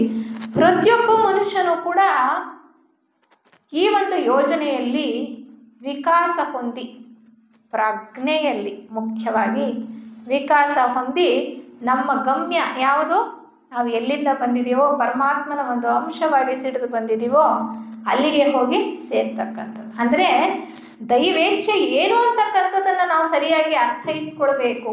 ನಮ್ಮ ಜೀವನದಲ್ಲಿ ಸರಿಯಾದ ಉದ್ದೇಶವನ್ನು ಇಟ್ಕೊಳ್ಬೇಕು ಅಂದರೆ ದೈವೇಚ್ಛೆ ಏನು ಅನ್ನೋದನ್ನು ನಾವು ಸರಿಯಾಗಿ ತಿಳ್ಕೊಳ್ಬೇಕು. ಪರಮಾತ್ಮನಿಗೆ ಒಬ್ಬರು ಬೇರೆ, ಇನ್ನೊಬ್ಬರು ಬೇರೆ, ಒಬ್ಬರು ಹೆಚ್ಚು ಒಬ್ಬರು ಕಡಿಮೆ ಅಂತಕ್ಕಂಥದ್ದಿಲ್ಲ. ಪ್ರತಿಯೊಬ್ಬರೂ ಕೂಡ ನಾವು ಸಹ ಪ್ರಯಾಣಿಕರು ಈ ಒಂದು ಸಂಸರಣಾ ಯೋಜನೆಯಲ್ಲಿ, ಭಗವಂತನ ಒಂದು ಯೋಜನೆಯಲ್ಲಿ. ಈ ರೀತಿ ಇರುವಾಗ ನಾವು ಯಾವ ರೀತಿ ಉದ್ದೇಶಗಳನ್ನು ಇಟ್ಕೊಳ್ಬೇಕು, ಯಾವ ರೀತಿ ಜೀವನ ಮಾಡಬೇಕು ಅನ್ನೋದು ಬಹಳ ಮುಖ್ಯ ಆಗತ್ತೆ. ನಾವು ಎಷ್ಟೋ ಕರ್ಮಗಳನ್ನು ಎಷ್ಟೋ ಜನ್ಮಗಳಲ್ಲಿ ಮಾಡ್ಕೊಂಡು ಬಂದಿರ್ತೀವಿ ಅಲ್ವಾ. ಇದು ಒಂದೇ ಅಲ್ಲ ಜನ್ಮ. ನಾವು ತಿಳ್ಕೊಂಡಿರೋ ಹಾಗೆ ಥಿಯಾಸಫಿ ವಾಂಗ್ಮಯದಲ್ಲಿ ಮನುಷ್ಯ ಪರಿಪೂರ್ಣತೆಯನ್ನು ಪಡ್ಕೊಳ್ಬೇಕು ಅಂದರೆ ಅನೇಕ ಜನ್ಮಗಳನ್ನು ಪಡ್ಕೊಂಡು ಬರ್ತಾನೆ, ಈ ಭೂಮಿಯ ಮೇಲೆ ಅನುಭವಗಳನ್ನು ಪಡ್ಕೊಳ್ತಾ ಮುಂದುವರಿತಾ ಹೋಗ್ತಾನೆ. ನಮಗೆ ಎಷ್ಟೋ ಕರ್ತವ್ಯಗಳಿದೆ ಅಲ್ವಾ. ಮನುಷ್ಯನಾಗಿ ಹುಟ್ಟಿದ ಮೇಲೆ ನಮಗೆ ಅನೇಕ ಕರ್ತವ್ಯಗಳಿದೆ. ನಮಗೆ ಒಂದು ಕುಟುಂಬ ಅಂತ ಇದೆ, ಅನೇಕ ಕರ್ತವ್ಯಗಳಿದೆ. ಇವುಗಳೆಲ್ಲವನ್ನು ನಾವು ಕಡೆಗಣಿಸಬೇಕು ಅಂತ ಅಲ್ಲ. ಯೋಗ ಮಾರ್ಗದಲ್ಲಿ ಹೋಗೋದು ಅಂದರೆ ಅಥವಾ ಪರಮಾತ್ಮನ ಇಚ್ಛೆ ಹಾಗೆ ನಡಿಬೇಕು ಅಂದರೆ ಯಾವ ಸುಖ ಸೌಲಭ್ಯಗಳನ್ನು ಇಟ್ಕೊಳ್ಳೋದು ಬೇಕಾಗಿಲ್ಲ. ನಾನು ಅವೆಲ್ಲವನ್ನು ಬಿಟ್ಟು ಬದುಕಬೇಕು ಅಂತ ಅಲ್ಲ. ಆದರೆ ನಮ್ಮ ಇತಿಮಿತಿಗಳನ್ನು ನಾವು ಚೆನ್ನಾಗಿ ತಿಳ್ಕೊಂಡಿರ್ಬೇಕು. ಆ ನಮ್ಮ ಪ್ರತಿಯೊಂದು ನಡೆಯ ಹಿಂದೆ, ನಮ್ಮ ಜೀವನದಲ್ಲಿ ನಡೀತಕ್ಕಂತಹ ಯಾವುದೇ ಸನ್ನಿವೇಶ ಅಥವಾ ನಮ್ಮ ನಡೆ, ಅದರ ಹಿಂದೆ ಏನಿರಬೇಕು, ಆ ದೈವಿ ಯೋಜನೆ ಏನು ಅಂತಕ್ಕಂತಹ ಒಂದು ಅಂಶ ಸ್ಪಷ್ಟವಾಗಿ ನಮ್ಮ ಮನಸ್ಸಿನಲ್ಲಿ ಯಾವಾಗಲೂ ಇರಬೇಕು. ಅದೇ ಬಹಳ ಮುಖ್ಯ. ಅದಕ್ಕೆ ಹೇಳ್ತಾರೆ ಈ ಗ್ರಂಥದಲ್ಲಿ ಮಹಾತ್ಮರು, ಈ ಪ್ರಪಂಚದ ಜನರನ್ನು 2 ವರ್ಗವಾಗಿ ವಿಭಾಗಿಸ್ಬೋದು. ಏನು? ತಿಳಿದವರು ಮತ್ತು ತಿಳಿಯದವರು. ನಾವು ಚೆನ್ನಾಗಿ ತಿಳ್ಕೊಂಡಿದ್ದೀವಲ್ವಾ. ತಿಳಿದವರು ಯಾರು? ಆ ಪರಮಾತ್ಮನ ಯೋಜನೆಯನ್ನು, ಆ ಪರಮಾತ್ಮನ ಇಚ್ಛೆಯನ್ನು, ಆತನ ಒಂದು ಸಂಸರಣ ಅಥವಾ ಜೀವ ವಿಕಾಸ ಯೋಜನೆಯನ್ನು ಯಾರು ಚೆನ್ನಾಗಿ ತಿಳ್ಕೊಂಡಿರ್ತಾರೋ ಅವರೇ ನಿಜವಾಗ್ಲೂ ತಿಳಿದವರು. ಯಾರು ಇದರ ಬಗ್ಗೆ ಅರಿವಿಲ್ಲದೆ ಇದೆಯೋ, ಅವರು ತಿಳಿದೇ ಇರ್ತಕ್ಕಂಥವ್ರು. ನಾವು ಎಲ್ಲ ತಿಳ್ಕೊಂಡು ಸಾಕಷ್ಟು ವರ್ಷಗಳಿಂದ ಥಿಯೋಸಾಫಿಕಲ್ ಸೊಸೈಟಿಯ ಸದಸ್ಯರಾಗಿ ಆ ತಿಳುವಳಿಕೆಯನ್ನು ನಮ್ಮ ನಡವಳಿಕೆಯಲ್ಲಿ ತರಲಿಲ್ಲ ಅಂದರೆ, ಅನುಷ್ಠಾನದಲ್ಲಿ ತರಲಿಲ್ಲ ಅಂದರೆ ಆಗಲೂ ನಾವು ಅವಿವೇಕಿಗಳೇ. ಬರೀ ತಿಳ್ಕೊಂಡ ತಕ್ಷಣಕ್ಕೆ ವಿವೇಕಿಗಳಾಗಲಿಲ್ಲ, ಅದನ್ನು ಅನುಷ್ಠಾನಕ್ಕೆ ತರದೇ ಇದ್ದರೆ ಆಗಲೂ ಕೂಡ ನಾವು ಅವಿವೇಕಿಗಳೇ. ಅದಕ್ಕೆ ಹೇಳ್ತಾರೆ ಈ ಗ್ರಂಥದಲ್ಲಿ ಒಂದು ಕಡೆ, ನಾವು ಎಷ್ಟೋ ವಿಚಾರಗಳನ್ನು ತಿಳ್ಕೊಳ್ಬೋದು, ಚೆನ್ನಾಗಿ ಮನದಟ್ಟು ಮಾಡ್ಕೊಳ್ಬೋದು, ಭಾಷಣ ಮಾಡ್ತಕ್ಕಂತಹ ಸಾಮರ್ಥ್ಯವನ್ನು ಪಡ್ಕೊಳ್ಬೋದು, ಇನ್ನೊಬ್ಬರಿಗೆ ತಿಳುವಳಿಕೆಯನ್ನು ಕೊಡೋ ಶಕ್ತಿಯನ್ನು ಗಳಿಸ್ಕೊಳ್ಬೋದು. ಆದರೆ ಅದು ಯಾವಾಗ ನಿನಗೆ ರಕ್ತಗತವಾಗುತ್ತೆ ಅಂದರೆ, ನಿನಗೆ ಸಮಗ್ರ ಜೀವನವನ್ನು ನಡೆಸೋದಕ್ಕೆ ಅನುಕೂಲವಾಗುತ್ತೆ ಅಂದರೆ ಅದು ನಮ್ಮ ಅನುಷ್ಠಾನದಲ್ಲಿ ಬಂದಾಗ ಮಾತ್ರ ಅನ್ನುವಂತಹ ವಿಚಾರವನ್ನು ಬಹಳ ಸ್ಪಷ್ಟವಾಗಿ ಹೇಳ್ತಾರೆ. ಈ ವಿಚಾರಗಳನ್ನು ನಾವು ಹೇಳೋದು ಅಥವಾ ಇನ್ನೊಬ್ರು ಕೇಳೋದು ಅಂತ ಅಲ್ಲ. ಯಾವುದೇ ಒಂದು ಸತ್ಸಂಗದಲ್ಲಿ ಹೇಳೋರು ಇಲ್ಲ, ಕೇಳೋರು ಇಲ್ಲ ಅಂತ ಹೇಳ್ತಾರೆ ಒಂದು ಕಡೆ, ತಿಳಿದವರು ಅಲ್ವಾ. ಸತ್ಸಂಗ ಅಂದರೆ ಎಲ್ಲರ ವಿಚಾರ ವಿನಿಮಯ ಆಗ್ತಾ ಇರಬೇಕು. ನಾವು ಮಾತನಾಡದೇ ಇರ್ಬೋದು ಅಲ್ವಾ. ಈ ಒಂದು ಪ್ರಸ್ತುತ ಸಂದರ್ಭದಲ್ಲಿ ಯಾರೋ ಒಬ್ಬರು ಮಾತಾಡ್ತಾ ಇರ್ಬೋದು, ಅದು ನಾನು ಮಾತಾಡ್ತಾ ಇದ್ದೀನಿ ಅಂತ ಅಲ್ಲ, ನೀವು ಕೇಳ್ತಾ ಇದ್ದೀರಾ ಅಂತ ಅಲ್ಲ. ನಿಮ್ಮ ಮನಸ್ಸಿನಲ್ಲಿ ಮೂಡ್ತಾ ಇರ್ತಕ್ಕಂತಹ ಪ್ರತಿಯೊಂದು ಸಂಕಲ್ಪಗಳು, ಆ ಯೋಚನೆಗಳು ಕೂಡ ಇಲ್ಲಿ ಕೆಲಸ ಮಾಡ್ತಾ ಇದೆ, ಅವು ಮಾತಾಡ್ತಾ ಇರ್ತವೆ ಅಲ್ವಾ. ನಮ್ಮಲ್ಲಿ ಹೇಳ್ತಕ್ಕಂತಹ ಸ್ಪಂದನೆಗಳು ಅವು ಕೂಡ ಈ ಒಂದು ಉನ್ನತವಾಗಿರ್ತಕ್ಕಂತಹ ಮಹಾತ್ಮರ ಸನ್ನಿಧಿಯಲ್ಲಿ ನಡೀತಾ ಇರ್ತಕ್ಕಂತಹ ಒಂದು ಗೋಷ್ಠಿಯಲ್ಲಿ ಖಂಡಿತವಾಗಲೂ ಕೆಲಸ ಮಾಡ್ತಾ ಇರುತ್ತೆ. ಹಾಗಾಗಿ ನಾವು ನಮ್ಮ ಜೀವನದಲ್ಲಿ ನಿತ್ಯಾನಿತ್ಯದ ವಿವೇಚನೆಯನ್ನು ಬೆಳೆಸ್ಕೊಳ್ಬೇಕು. ನಮ್ಮ ಕರ್ತವ್ಯಗಳನ್ನು ನಾವು ಮಾಡ್ತಾ ಹೋಗಬೇಕು. ಕೆಲಸಗಳನ್ನು ಎಲ್ಲವನ್ನೂ ಬಿಟ್ಟು ನಮ್ಮ ಕರ್ತವ್ಯಗಳನ್ನು ಬಿಟ್ಟು ಬರೀ ವ್ಯಾಸಂಗ ಮಾಡುವಂತ ಅಲ್ಲ, ಸತ್ಸಂಗದಲ್ಲಿ ಭಾಗವಹಿಸುವಂತ ಅಲ್ಲ. ಪ್ರತಿಯೊಂದು ನಾವು ಕೆಲಸವನ್ನು ಕೂಡ ಬಹಳ ಕುಶಲತೆಯಿಂದ ಮಾಡಬೇಕು ಅಂತ ಹೇಳ್ತಾರೆ. ಯೋಗ ಕರ್ಮಸು ಕೌಶಲ ತಿಳ್ಕೊಂಡಿದ್ದೀವಿ ನಾವೆಲ್ಲ. ಯೋಗ ಅಂದರೆ ಬಹಳ ಉನ್ನತವಾದ ಅರ್ಥ ಇದೆ. ಈಗಾಗಲೇ ತಿಳ್ಕೊಂಡ್ವಿ, ನಾವ್ಯಾರು ಈ ದೇಹಗಳಲ್ಲ, ಆ ಉನ್ನತಾತ್ಮನ ಒಂದು ಅಂಶ, ಇಲ್ಲಿರ್ತಕ್ಕಂತಹ ಒಂದು ಅಂಶ ಅದು ಉನ್ನತಾತ್ಮನಲ್ಲಿ ಹೋಗಿ ಸೇರಬೇಕು ಅಂದರೆ ಅದೇ ಯೋಗ. ಯೋಗ ಅದು ಯಾವಾಗ ಆಗುತ್ತೆ? ಕರ್ಮಸು ಕೌಶಲ. ನಮ್ಮ ಕೆಲಸ ಕಾರ್ಯಗಳನ್ನು ನಾವು ಅಂಟದೆ ಮಾಡಬೇಕು. ಅಂದರೆ ಮಾಡ್ತಕ್ಕಂತಹ ಕೆಲಸಗಳಲ್ಲಿ ನಾವು ಬಂಧಿತರಾಗಬಾರದು. ಯಾವಾಗ ನಮಗೆ ಅಪೇಕ್ಷೆಗಳಿರುತ್ತೋ, ಪ್ರತಿಫಲಾಪೇಕ್ಷೆಗಳಿರುತ್ತೋ ಅಥವಾ ಎಕ್ಸ್ಪೆಕ್ಟೇಷನ್ಸ್ ಅಂತ ನಾವೇನು ಹೇಳ್ತೀವಿ, ಅದಿದ್ದಾಗ ನಾವು ಕರ್ಮ ಬಂಧನಕ್ಕೆ ಒಳಗಾಗ್ತೀವಿ. ಯಾವಾಗ ನಾವು ಕರ್ಮಗಳಿಂದ ಬಿಡಿಸ್ಕೊಳ್ಬೇಕು ಅಂದರೆ ಕರ್ಮದಲ್ಲಿ ಅಕರ್ಮ ಭಾವ ಇರುವಾಗ ಅಥವಾ ಅಕರ್ಮದಲ್ಲಿ ಕರ್ಮವನ್ನು ಮಾಡುವಾಗ, ಆಗ ಮಾತ್ರ ನಾವು ನಿಜವಾಗ್ಲೂ ವಿವೇಕಿಗಳಾಗಕ್ಕೆ ಸಾಧ್ಯ. ನಿಜವಾದ ವಿವೇಕ ಅಂದರೆ ಅದು. ಶ್ರೀಕೃಷ್ಣ ಪರಮಾತ್ಮ ಭಗವದ್ಗೀತೆಯಲ್ಲಿ ಹೇಳಿರೋ ಹಾಗೆ ಕರ್ಮಣ್ಯೇವಾಧಿಕಾರಸ್ಥೆ ಮಾ ಫಲೇಶು ಕದಾಚನ ಅಂತ ಅಲ್ವಾ. ಈ ಒಂದು ವಿವೇಕವನ್ನು ನಾವು ಬಳಸ್ಕೊಳ್ಬೋದು. ನಾವು ಎಷ್ಟೋ ವಿವೇಕವನ್ನು ಅಂದರೆ ವಿಚಾರಗಳನ್ನು ತಿಳ್ಕೊಂಡ್ರೂ ಕೂಡ ನಮ್ಮ ನಡವಳಿಕೆಯಲ್ಲಿ ಬರಲಿಲ್ಲ ಅಂದರೆ ಅದೇನಾಗುತ್ತೆ? ಬರೀ ತೋರಿಕೆ. ನಮ್ಮ ನಿರ್ದೇಶಕರು ಹೇಳ್ತಾ ಇದ್ರು, ನಮ್ಮ ಮೇಲೆ ಭಾಳ ಜವಾಬ್ದಾರಿಯನ್ನು ಕೂಡ ತಂದುಕೊಳ್ಬೇಕು ಅನ್ನುವಂತಹ ಒಂದು ಸೂಕ್ಷ್ಮವಾದ ವಿಚಾರವನ್ನು ಹೇಳ್ತಾ ಇದ್ರು. ಉಪನ್ಯಾಸಕರ ನಡವಳಿಕೆ ಹೇಗಿರುತ್ತೆ ಗಮನಿಸಿ ಅಂತ ಹೇಳಿದ್ರು ಅಲ್ವಾ. ಅಂದರೆ ಉಪನ್ಯಾಸ ಮಾಡೋದು ಮುಖ್ಯ ಅಲ್ಲ, ವಿಚಾರಗಳನ್ನು ತಿಳ್ಕೊಳ್ಳೋದು ಮುಖ್ಯ ಅಲ್ಲ. ಅದನ್ನು ನಾವು ಚೆನ್ನಾಗಿ ಮಂದಟ್ಟು ಮಾಡ್ಕೋಬೇಕು. ನಮ್ಮ ಅನುಷ್ಠಾನದಲ್ಲಿ ಅದು ಬರಬೇಕು. ಆಗ ನಿಜವಾದ ವಿವೇಕ ಮೂಡಿದೆ ಅಂತ. ನಮ್ಮ ಅನುಷ್ಠಾನದಲ್ಲಿ ಬರಲಿಲ್ಲ ಅಂದರೆ ನಿಜವಾಗ್ಲೂ ವಿವೇಕ ಮೂಡಿದೆಯಾ? ನಿಜವಾಗ್ಲೂ ಇಲ್ಲ. ಅದಕ್ಕೆ ಹೇಳ್ತಾರೆ, ಇದು ಬರೀ ತೋರಿಕೆ ಅಥವಾ ನಟನೆ ಆಗಬಾರ್ದು. ಹೃದಯಾಳದಲ್ಲಿ ನಾವು ಆಸೆಗಳನ್ನು ಇಟ್ಕೊಂಡು, ಪ್ರತಿಫಲಾಪೇಕ್ಷೆ ಅಂದರೆ ಏನು? ಆಸೆ, ಎಕ್ಸ್ಪೆಕ್ಟೇಷನ್ಸ್ ಅಂದರೆ ಆಸೆಗಳೇ ಅಲ್ವಾ. ಆ ಆಸೆಗಳನ್ನು ನಮ್ಮ ಹೃದಯಾಳದಲ್ಲಿ ಹುದುಗಿಸ್ಕೊಂಡು ಮೇಲೆ ಮಾತ್ರ ನಾನು ತೋರಿಕೆಗೆ, ನನಗೆ ಅಹಂಕಾರ ಇಲ್ಲ ಅಥವಾ ನನಗೆ ಕೋಪ ಇಲ್ಲ, ನನಗೆ ಕೆಟ್ಟ ಭಾವನೆಗಳಿಲ್ಲ ಅಂತ ಅನ್ಕೊಂಡ್ಬಿಟ್ರೆ ಅದು ನಿಜ ಆಗಕ್ಕೆ ಸಾಧ್ಯನಾ? ಇಲ್ಲ. ನಾವು ವಿವೇಕಿಗಳಾಗ್ಬಿಡ್ತೀವ. ಅದಕ್ಕೆ ಅವ್ರು ಭಾಳ ಚೆನ್ನಾಗಿ ಹೇಳ್ಬಿಟ್ರು ನಿರ್ದೇಶಕರು ಪ್ರಾರಂಭದಲ್ಲೇ ಅಲ್ವಾ, ಇದು ಬರೀ ತೋರಿಕೆ ಆಗಬಾರ್ದು.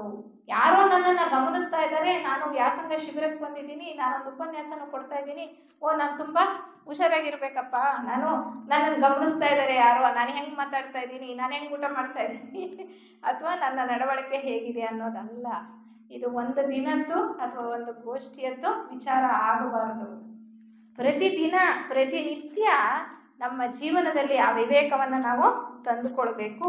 ಅದು ಬಹಳ ಮುಖ್ಯ ಅನ್ನುವಂತಹ ವಿಚಾರವನ್ನು ನಾವು ಇಲ್ಲಿ ತಿಳ್ಕೊಳ್ಬೋದು. ಆದರೆ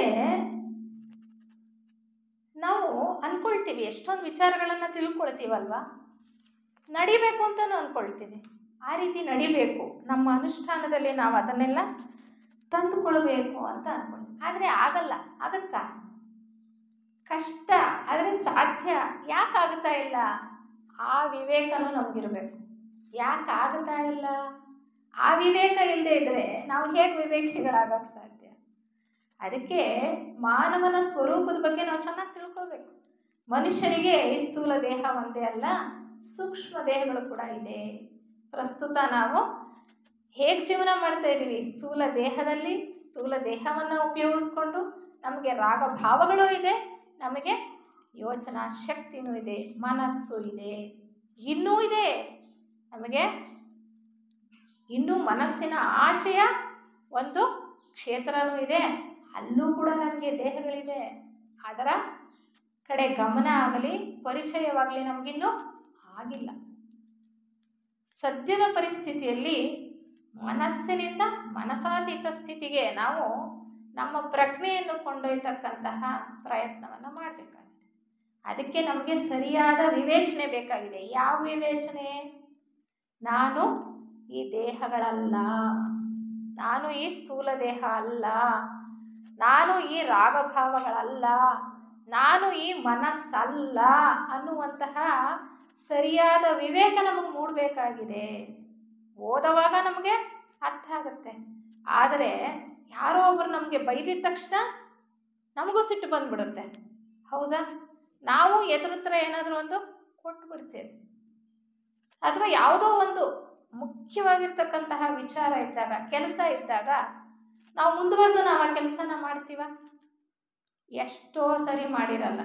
ಅಯ್ಯೋ ನನ್ನ ದೇಹಕ್ಕೆ ತೊಂದರೆ ಆಗತ್ತೆ, ನನ್ನ ದೇಹಕ್ಕೆ ಕಷ್ಟ ಆಗತ್ತೆ, ಯಾರೋ ಮಾಡಲಿ ಬಿಡು, ನಾನು ಯಾಕೆ ಮಾಡೋಣ, ಎಷ್ಟೊಂದು ಜನ ಇದ್ದಾರೆ, ಯಾರೋ ಒಬ್ಬರು ಮಾಡ್ತಾರೆ, ನಾನು ಯಾಕೆ ಮಾಡಬೇಕು ಅನ್ನುವಂತಹ ಧೋರಣೆ ಬರುತ್ತೆ ಅಲ್ವಾ? ಇವೆಲ್ಲವೂ ಏನು? ನಮ್ಮ ದೇಹಗಳ ಆಟ, ನಮ್ಮ ರಾಗಭಾವಗಳ ಕುಯುಕ್ತಿ ಅಂತಾರೆ. ಅದಕ್ಕೆ ಹೇಳ್ತಾರೆ, ನೀನು ನಿನ್ನ ದೇಹನ, ಯಾವುದಾದ್ರೂ ಒಂದು ಆಕಾಂಕ್ಷೆ ನಿನಗೆ ಆಸೆ ಹುಟ್ಟಿದಾಗ ನಿಜವಾಗ್ಲೂ ನೀನು ಈ ದೇಹನ, ನಿನ್ನ ದೇಹ ಬಯಸ್ತಾ ಇದೆಯಾ ಅಥವಾ ನಿಜವಾದ ಅದರೊಳಗಡೆ ಅಂತಸ್ಥನಾಗಿರ್ತಕ್ಕಂತಹ ಆತ್ಮನ ಅಂಶ ಅದು ಬಯಸ್ತಾ ಇದೆಯಾ?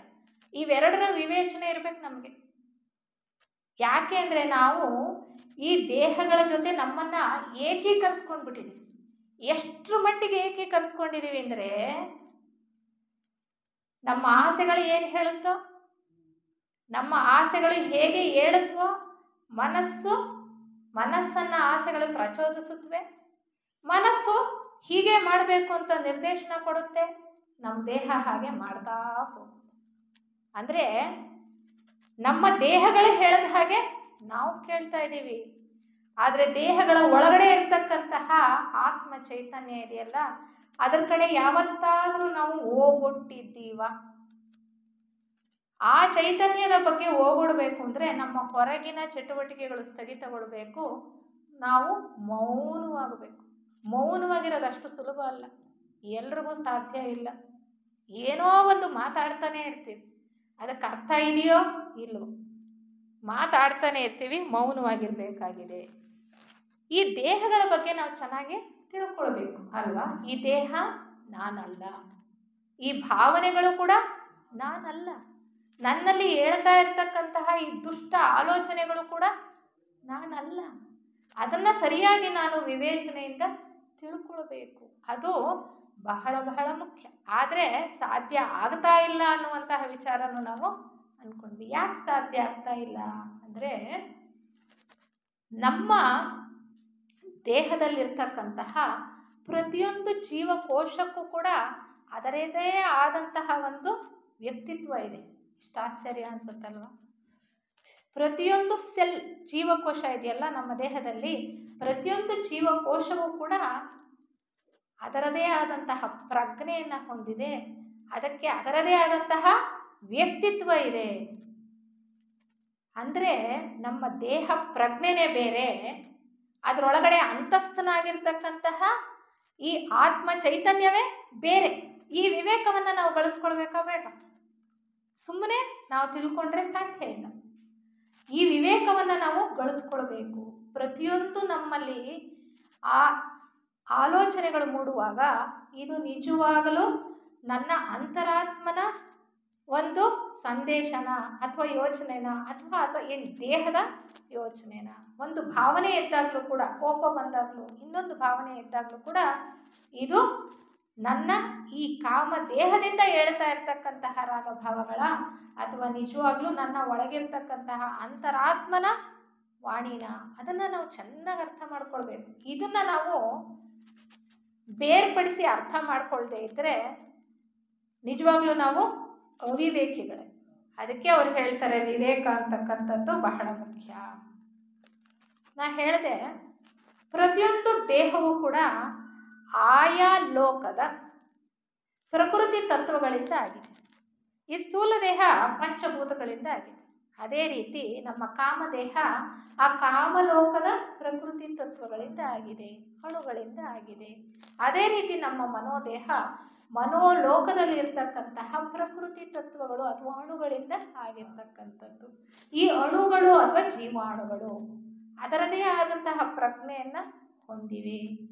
ಈ ಜೀವಾಣುಗಳು ಹೊಂದಿರತಕ್ಕಂತಹ ಪ್ರಜ್ಞೆ ಹೇಗೆ ಅಂದರೆ, ಅವುಗಳ ಪ್ರಗತಿಯನ್ನು ಕೆಳಮುಖನಾಗಿದೆ. ನಮಗೆಲ್ಲ ಗೊತ್ತು, ನಾವೆಲ್ಲ ಮನುಷ್ಯ ವರ್ಗಕ್ಕೆ ಬರೋ ಮುಂಚೆ ಭೂತ ವರ್ಗಗಳಲ್ಲಿ ಸಂಸರಣೆ ಒಂದೊಂದು ಕಲ್ಪಕಾಲ ಮುಗಿಸೇ ಬಂದಿರತಕ್ಕಂಥದ್ದು. ಆದರೆ ಮನುಷ್ಯನಾದ್ಮೇಲೂ ಕೂಡ ಆ ಒಂದು ಪ್ರಕೃತಿ ತತ್ವದಿಂದ ಆಗಿರ್ತಕ್ಕಂತಹ ದೇಹಗಳನ್ನು ಹೊತ್ತುಕೊಂಡೇ ನಮ್ಮ ಒಳಗಡೆ ಅಡಗಿರ್ತಕ್ಕಂತಹ ಆ ಒಂದು ಆತ್ಮನ ಅನಾವರಣ ಮಾಡಿಕೊಳ್ಬೇಕಾಗಿದೆ. ಅದಕ್ಕೆ ನಾವು ಚೆನ್ನಾಗಿ ತಿಳ್ಕೊಳ್ಬೇಕು, ನಮ್ಮ ದೇಹ ಪ್ರಜ್ಞೆ ಯಾವುದು, ಆ ಒಳಗಡೆ ಇರ್ತಕ್ಕಂತಹ ಅಂತರಾತ್ಮನ ಪ್ರಜ್ಞೆ ಯಾವುದು, ಯಾವುದು ಮುಖ್ಯ, ಯಾವುದು ಅಮುಖ್ಯ, ಯಾವುದು ಪ್ರಯೋಜನಕ್ಕೆ ಬರ್ತಕ್ಕಂಥದ್ದು, ಯಾವುದು ಅಪ್ರಯೋಜಕ ಅನ್ನುವಂತಹ ವಿಚಾರವನ್ನು ನಾವು ಚೆನ್ನಾಗಿ ತಿಳ್ಕೊಳ್ಬೇಕು. ಈ ದೇಹವನ್ನು ಚೆನ್ನಾಗಿ ಆಹಾರ ಕೊಟ್ಟು ಕೊಬ್ಬಿಸಿದ್ರೆ ಏನಾಗುತ್ತೆ? ನಾವು ಚೆನ್ನಾಗಿ ಒಂದ್ಸಲಿ ಅಲ್ಲ 4 ಸರಿ ಇವತ್ತು ಬೆಳಗ್ಗೆ ನಾವು ಉಪಹಾರ ಕೊಟ್ಟಾಗ ಹಾಕಿಸ್ಕೊಂಡು ತಿಂದ್ಬಿಟ್ಟಿದ್ರೆ ಈಗ ಚೆನ್ನಾಗಿ ನಿದ್ದೆ ಬಂದ್ಬಿಡುತ್ತೆ ಅಲ್ವಾ? ಅದಕ್ಕೆ ನಮ್ಮ ದೇಹವನ್ನು ಹೇಗೆ ನೋಡ್ಕೊಳ್ಬೇಕು? ಈ ದೇಹ ನಮಗೆ ಒಂದು ಸಾಕು ಪ್ರಾಣಿಯ ಹಾಗೆ. ಈ ದೇಹಗಳು ನಮಗೆ ಸಾಧನಗಳು ಅಲ್ವಾ? ಆಧ್ಯಾತ್ಮ ಮಾರ್ಗದಲ್ಲಿ ಸಾಧನಗಳು. ಈ ಸಾಧನಗಳನ್ನು ನಾವು ಹೇಗೆ ಬಳಸ್ಕೊಳ್ಬೇಕು? ನಮ್ಮ ಪ್ರಗತಿಗೋಸ್ಕರ ನಾವು ಈ ಸಾಧನಗಳನ್ನು ಬಳಸ್ಕೊಳ್ಬೇಕು. ಇವುಗಳಿಲ್ಲದೆ ನಮ್ಮ ಸಾಧನೆ ಇಲ್ಲ. ಯಾಕೆಂದರೆ ಆ ಯೋಜನೆ ಇರ್ತಕ್ಕಂಥದ್ದೇ ಹಾಗೆ. ಇದನ್ನ ಇಟ್ಕೊಂಡೇ, ಇದ್ರ ಮೂಲಕನೇ ಇದರ ಅತೀತವಾಗಿ ನಾವು ಬೆಳಿಬೇಕಾಗಿದೆ. ಏಕೆಂದರೆ ಪುರುಷ ವ್ಯಕ್ತನಾಗೋದೇ ಪ್ರಕೃತಿಯ ಸಹಾಯದಿಂದ. ಹೌದಾ? ಹಾಗಿರುವಾಗ ನಾವು ಈ ವಿಚಾರಗಳನ್ನು ಚೆನ್ನಾಗಿ ತಿಳ್ಕೊಳ್ಬೇಕು. ಆಗಷ್ಟೇ ನಮಗೆ ನಮ್ಮ ದೇಹ ನಮಗೆ ಸಂದೇಶ ಕೊಡ್ತಾ ಇದೆಯಾ ಅಥವಾ ಒಳಗಿರೋ ಆತ್ಮನ ಸಂದೇಶನ ನಾವು ಯಾವ ರೀತಿ ನಡ್ಕೊಳ್ಬೇಕು ಅನ್ನುವಂತಹ ವಿವೇಕ ಮೂಡ್ತಕ್ಕಂಥದ್ದು. ಈ ಹೇಳಿದ್ನಲ್ಲ ನಾನು, ಈ ಜೀವಕೋಶಗಳಿಂದ ಆಗಿರ್ತಕ್ಕಂಥದ್ದು ದೇಹಗಳು ಅಂತ. ಆ ಪ್ರತಿಯೊಂದು ಲೋಕದಲ್ಲೂ ಕೂಡ ಒಂದು ಶಾಶ್ವತ ಬೀಜಾಣು ಅಂತ ಇರ್ತಕ್ಕಂಥದ್ದು. ಪ್ರತಿ ಜನ್ಮದಲ್ಲೂ ಕೂಡ ಆ ಶಾಶ್ವತ ಬೀಜಾಣುವಿನ ಸುತ್ತ ಅಲ್ಲಿ ಹುದುಗಿರ್ತಕ್ಕಂತಹ ಸ್ವಭಾವ ಸಂಸ್ಕಾರಗಳಿಗೆ ಅನುಗುಣವಾಗಿ ಅಣುಗಳನ್ನು ಆಕರ್ಷಿಸಿ ದೇಹಗಳನ್ನು ನಾವು ಕಟ್ಕೊಳ್ತಕ್ಕಂಥದ್ದು. ಇದನ್ನೆಲ್ಲ ಮತ್ತೆ ವಿವರವಾಗಿ ಹೇಳ್ತಕ್ಕಂತಹ ಇಲ್ಲಿ ಸಮಯ ಖಂಡಿತವಾಗ್ಲೂ ಇಲ್ಲ. ಯಾಕೆಂದರೆ ಎಲ್ಲರೂ ನಾವು ತಿಳ್ಕೊಂಡಿದ್ದೀವಿ, ಇಲ್ಲಿ ನಮ್ಮ ಹಳೆಯ ವಾಸನೆಗಳಿದೆ, ಇಲ್ಲಿ ನಮ್ಮ ಸಂಸ್ಕಾರಗಳಿದೆ. ಅದಕ್ಕೆ ನಾವು ಇವನ್ನ ಚಿಕ್ಕ ವಯಸ್ಸಿನಲ್ಲೇ ನಮ್ಮಲ್ಲಿ ಕಾಣಿಸುತ್ತೆ ಅಲ್ವಾ. ಹೇಗೆ ಇವೆಲ್ಲ ಬಂದವು ಅಂದರೆ ನಮ್ಮ ಅನೇಕ ಜನ್ಮಾಂತರಗಳಿಂದ ಬಂದಿರತಕ್ಕಂಥದ್ದು. ಆ ಸಂಸ್ಕಾರಗಳಿದೆಯಲ್ಲ, ಆ ವಾಸನೆಗಳಿದೆಯಲ್ಲ, ಅವುಗಳನ್ನು ನಾವು ಗುರುತಿಸಿ ಅವುಗಳನ್ನು ನಾವು ಕಳ್ಕೊಂಡು ಮುಂದೆ ಹೋಗ್ತಕ್ಕಂಥದ್ದು ಇದೆಯಲ್ಲ, ಅದೇ ಬಹಳ ಮುಖ್ಯವಾಗಿರ್ತಕ್ಕಂಥದ್ದು.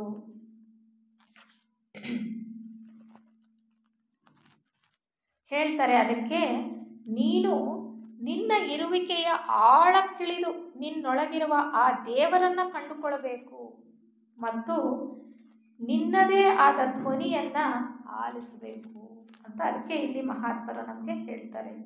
ಸ್ಥೂಲ ಕಾಮ ಮತ್ತೆ ರೂಪ ಮನೋದೇಹಗಳು ತಾನೇ ಆತ್ಮನೆಂದು ನಟನೆ ಮಾಡ್ತವೆ ನೋಡಿ. ಅವು ತಾನೇ ಆತ್ಮ ಅಂತ ನಟನೆ ಮಾಡ್ತವೆ. ಅದನ್ನ ನೀನು ತಿಳಿದುಕೊಂಡು ಅವುಗಳ ಯಜಮಾನನಾಗಬೇಕು. ಮಾನವನು ಒಂದು ಆತ್ಮ, ಆತ ದೇಹ ಅಲ್ಲ ಅನ್ನುವಂತಹ ಸರಿಯಾದ ವಿವೇಕ ನಮಗೆ ಖಂಡಿತವಾಗ್ಲೂ ಮೂಡಲೇಬೇಕು. ಅದಕ್ಕೆ ನಾವು ಸಾಧನೆಯನ್ನು ಮಾಡಬೇಕು. ನಮ್ಮ ದೇಹಕ್ಕೆ ಸಾತ್ವಿಕವಾದ ಆಹಾರವನ್ನು ಕೊಡಬೇಕು. ಬೆಳಗ್ಗೆ ಯಾಕೆ ನಾವು ಯೋಗ ಮತ್ತು ಪ್ರಾಣಾಯಾಮ ಧ್ಯಾನ ಅಂತ ಮಾಡಿದ್ದು? ಪ್ರತಿಯೊಂದು ಕೂಡ ನಮಗೆ ಒಂದು ಶಿಸ್ತುಬದ್ಧ ಜೀವನವಾಗಬೇಕು. ಸಾತ್ವಿಕ ಆಹಾರ, ಹಿತಮಿತವಾದ ಆಹಾರ ಇದ್ದರೆ ಮಾತ್ರ ನಮ್ಮ ದೇಹ ಚಟುವಟಿಕೆಯಿಂದ ಇರೋದಕ್ಕೆ ಸಾಧ್ಯ. ಅದೇ ರೀತಿ ನಮ್ಮ ರಾಗಭಾವಗಳು ಕೂಡ ನಮ್ಮ ಹತೋಟಿಯಲ್ಲಿರಬೇಕು ಅಂದರೆ ನಾವು ಸೇವಿಸ್ತಕ್ಕಂಥ ಆಹಾರನೂ ಮುಖ್ಯ, ಅದರ ಜೊತೆಗೆ ವಿಹಾರ ವಿಚಾರ ಎಲ್ಲವೂ ಮುಖ್ಯ. ಅದಕ್ಕೆ ನಾವು ಸರಿಯಾಗಿ ಇದನ್ನು ತಿಳ್ಕೊಳ್ಬೇಕು. ನಮಗೇನಾದರೂ ಒಂದು ಭಾವನೆಗಳು, ಕೋಪ ಬಂದಾಗ ಯಾಕೆ ಕೋಪ ಬರ್ತಾ ಇದೆ, ತಕ್ಷಣ ನಾವು ಪ್ರತಿಕ್ರಿಯೆಯನ್ನು ಕೊಡದೆ ಗಮನಿಸ್ತಕ್ಕಂಥ ಕೆಲಸ ಮಾಡಬೇಕು. ಗಮನ ಅನ್ನೋದ್ರ ಬಗ್ಗೆ ಇವತ್ತು ಬೆಳಗ್ಗೆಯಿಂದ ಸಾಕಷ್ಟು ಜನರಿಂದ ತಿಳ್ಕೊಂಡು, ಧ್ಯಾನದ ಸಮಯದಲ್ಲೇ ಅವ್ರು ಹೇಳಿದ್ರು, ನಿಮ್ಮ ಗಮನವನ್ನು, ನಿಮ್ಮ ಪ್ರಜ್ಞೆಯನ್ನು ಮೊದಲು ನೀವು ನೆತ್ತಿಯ ಮೇಲೆ ಕೇಂದ್ರೀಕರಿಸಿ, ನಂತರ ನಿಮ್ಮ ಆಜ್ಞಾಚಕ್ರ ಇರ್ತಕ್ಕಂಥ 2 ಹುಬ್ಬುಗಳ ಮಧ್ಯೆ ಕೇಂದ್ರೀಕರಿಸಿ, ನಂತರ ಎಲ್ಲಿ ನಿಮ್ಮ ಗಂಟಲಿನಲ್ಲಿ ವಿಶುದ್ಧಿ ಚಕ್ರ ಇರುವ ಕಡೆ ಕೇಂದ್ರೀಕರಿಸಿ, ನಂತರ ನೀವು ನಿಮ್ಮ ಹೃದಯದಲ್ಲಿ ಕೇಂದ್ರೀಕರಿಸಿ. ಹೃದಯ ಹೃದಯದಲ್ಲಿ ಇರ್ತಕ್ಕಂಥದ್ದೇನು? ಅಂತರಾತ್ಮನ ವಾಸಸ್ಥಾನ ಅಲ್ವಾ, ಅಂತಃಕರಣ ಅಂತ ಹೇಳ್ತೀವಿ. ಅಂತಃಕರಣ ಜೀವಾತ್ಮನ ಒಂದು ಹೊರಮುಖ ಅಥವಾ ಜೀವಾತ್ಮನನ್ನ ಈ ದೇಹಾತ್ಮನ ಜೊತೆ ಬೆಸೆತಕ್ಕಂತಹ ಒಂದು ಕೊಂಡಿ, ಒಂದು ಕಾಲುವೆ ಅಂತ ಹೇಳ್ಬೋದು. ಅಲ್ಲಿ ನಮ್ಮ ಪ್ರಜ್ಞೆಯನ್ನು ಕೇಂದ್ರೀಕರಿಸಿದ್ರೆ, ನಮ್ಮ ಆಲೋಚನೆಗಳು ಅಲ್ಲಿದ್ದರೆ ಆಗ ನಮಗೆ ಅನಾವಶ್ಯಕವಾಗಿ ಹೇಳ್ತಕ್ಕಂತಹ ರಾಗಭಾವಗಳು ಇರೋದಿಲ್ಲ. ಅದಕ್ಕೆ ಅವರು ಹೇಳ್ತಾರೆ ಬಹಳ ಚೆನ್ನಾಗಿ, ನಮಗೆ ನಮ್ಮ ಮನಸ್ಸಿನ ಹಿನ್ನೆಲೆಯಲ್ಲಿ ಯಾವಾಗಲೂ ಕೂಡ ಮಹಾತ್ಮರ ಒಂದು ಆಲೋಚನೆ ಇರಬೇಕು. ಯಾವುದು ಮಹಾತ್ಮರ ಆಲೋಚನೆ? ಅದು ಹೇಳ್ತಾರೆ ಭಾಳ ಚೆನ್ನಾಗಿ ಈ ಗ್ರಂಥದಲ್ಲಿ. ಒಂದು ಆಲೋಚನೆ, ಒಂದು ಇಚ್ಛೆ ಮತ್ತು ಒಂದು ಕೆಲಸ. ಯಾವುದದು? ಒಂದು ಆಲೋಚನೆ ಅಂದರೆ ಮಹಾತ್ಮರ ಸೇವೆಯ ಬಗ್ಗೆ, ಗುರುಗಳ ಬಗ್ಗೆ ನಾವು ತಿಳ್ಕೊಂಡ್ವಿ. ಮಹಾತ್ಮರು, ಗುರುಗಳು ಆ ಒಂದು ಪರಮಾತ್ಮನ ಅಧೀನದಲ್ಲಿ ಅಥವಾ ಆ ಒಂದು ಸಂಸರಣ ಯೋಜನೆಯಲ್ಲಿ ಅವರ ಸೇವಾ ಕೈಂಕರ್ಯವನ್ನು ಮಾಡ್ತಾ ಇರ್ತಕ್ಕಂಥ ಆ ಮಹಾತ್ಮರು ಅಂದರೆ ಜ್ಞಾನಿಗಳು. ಈಗಾಗಲೇ ನಾವು ತಿಳ್ಕೊಂಡ್ವಿ, ಹೇಳಿದ್ರು ಜೀವನ್ಮುಕ್ತರು. ಅವರಿಗೆ ಒಂದು ನಾಲೆಯಾಗಿ ನಾವು ಕೆಲಸ ಮಾಡಬೇಕು ಅಂದರೆ ಆ ರೀತಿಯ ಒಂದು ಮನೋಭಾವವನ್ನು ನಾವು ಬೆಳೆಸ್ಕೊಳ್ಬೇಕು. ಆ ಮಹಾತ್ಮರ ಒಂದು ಕೆಲಸ ಕಾರ್ಯ ಇದೆಯಲ್ಲ, ಅದರ ಜೊತೆಗೆ ನಮ್ಮ ಕೆಲಸ ಕಾರ್ಯಗಳನ್ನು ಶ್ರುತಿಗೊಳಿಸ್ಕೋಬೇಕು. ಅದು ಭಾಳ ಮುಖ್ಯ ಅಲ್ವಾ. ಅದಕ್ಕೆ ಹೇಳ್ತಾರೆ ನಮ್ಮ ಹಿನ್ನೆಲೆಯಲ್ಲಿ ಯಾವಾಗಲೂ ಒಂದು ಆಲೋಚನೆ, ಒಂದು ಕೆಲಸ, ಒಂದು ಇಚ್ಛೆ. ಅದಿನ್ನೇನೂ ಅಲ್ಲ, ಮಹಾತ್ಮರ ಸೇವೆಯ ಬಗ್ಗೆ ಇರ್ತಕ್ಕಂತಹ ಆಲೋಚನೆ, ಮಹಾತ್ಮರಲ್ಲಿ ಭಕ್ತಿ ಮತ್ತು ಇಡೀ ಪ್ರಪಂಚಕ್ಕಾಗಿ ನಮ್ಮ ಸೇವೆ. ಮಹಾತ್ಮರ ಒಂದು ಯೋಜನೆ ಏನು? ಇಡೀ ಮಾನವ ಕೋಟಿಯ ಸೇವೆ. ಆ ಸೇವೆಯಲ್ಲಿ ನಾವು ಒಂದಾಗಬೇಕು ಅಂದರೆ ಆ ಕೆಲಸ ನಮ್ಮದಾಗಬೇಕು. ಅವರಿಗೆ ನಾಳೆಯಾಗಿ ನಾವು ಕೆಲಸ ಮಾಡಬೇಕು ಅಂದರೆ ನಮ್ಮ ಈ 3 ದೇಹಗಳು ಪರಿಶುದ್ಧವಾಗಿರಬೇಕು. ಸ್ಥೂಲ ದೇಹ, ನಮ್ಮ ರಾಗಭಾವಗಳು, ನಮ್ಮ ಆಲೋಚನೆಗಳು. ಆಗಷ್ಟೇ ನಮ್ಮ ಪ್ರಜ್ಞೆಯು ಕೂಡ ಈ ದೇಹಗಳಿಂದ ಇನ್ನು ಮೇಲಿರೋದಕ್ಕೆ ಸಾಧ್ಯ. ಆ ಮಹಾತ್ಮರ ಒಂದು ಸೇವಾ ಕೈಂಕರ್ಯದಲ್ಲಿ ನಾವು ನಾಳೆಯಾಗಿ ಕೆಲಸ ಮಾಡೋದಕ್ಕೆ ಸಾಧ್ಯ. ಅದಕ್ಕೆ ಏನು ಬೇಕು? ಇಚ್ಛಾಶಕ್ತಿ ಬೇಕು, ಇಚ್ಛೆ ಇರಬೇಕು. ಏನು? ಈ ಕೆಲಸವನ್ನು ಮಾಡಬೇಕು ಅಂತಕ್ಕಂತಹ ಒಂದು ಇಚ್ಛಾಶಕ್ತಿ ನಮಗೆ ಚೆನ್ನಾಗಿರಬೇಕು. ಅದಕ್ಕೆ ಹೇಳ್ತಾರೆ ದೇಹಗಳ ಜೀವಿತದ ಬಗ್ಗೆ ನೀನು ಸರಿಯಾದ ವಿವೇಕವನ್ನು ಬೆಳೆಸ್ಕೋ. ನೀನು ದೇಹ ಅಲ್ಲ. ಆ ದೇಹಗಳಲ್ಲಿ ಅಂತಸ್ಥನಾಗಿರ್ತಕ್ಕಂತಹ ಆ ಉನ್ನತಾತ್ಮನ ಒಂದು ಅಂಶ ಸದ್ಯಕ್ಕೆ ಅಷ್ಟು ತಿಳ್ಕೊಳ್ಳೋಣ ಅಲ್ವಾ, ಅದು ಬಹಳ ಮುಖ್ಯ.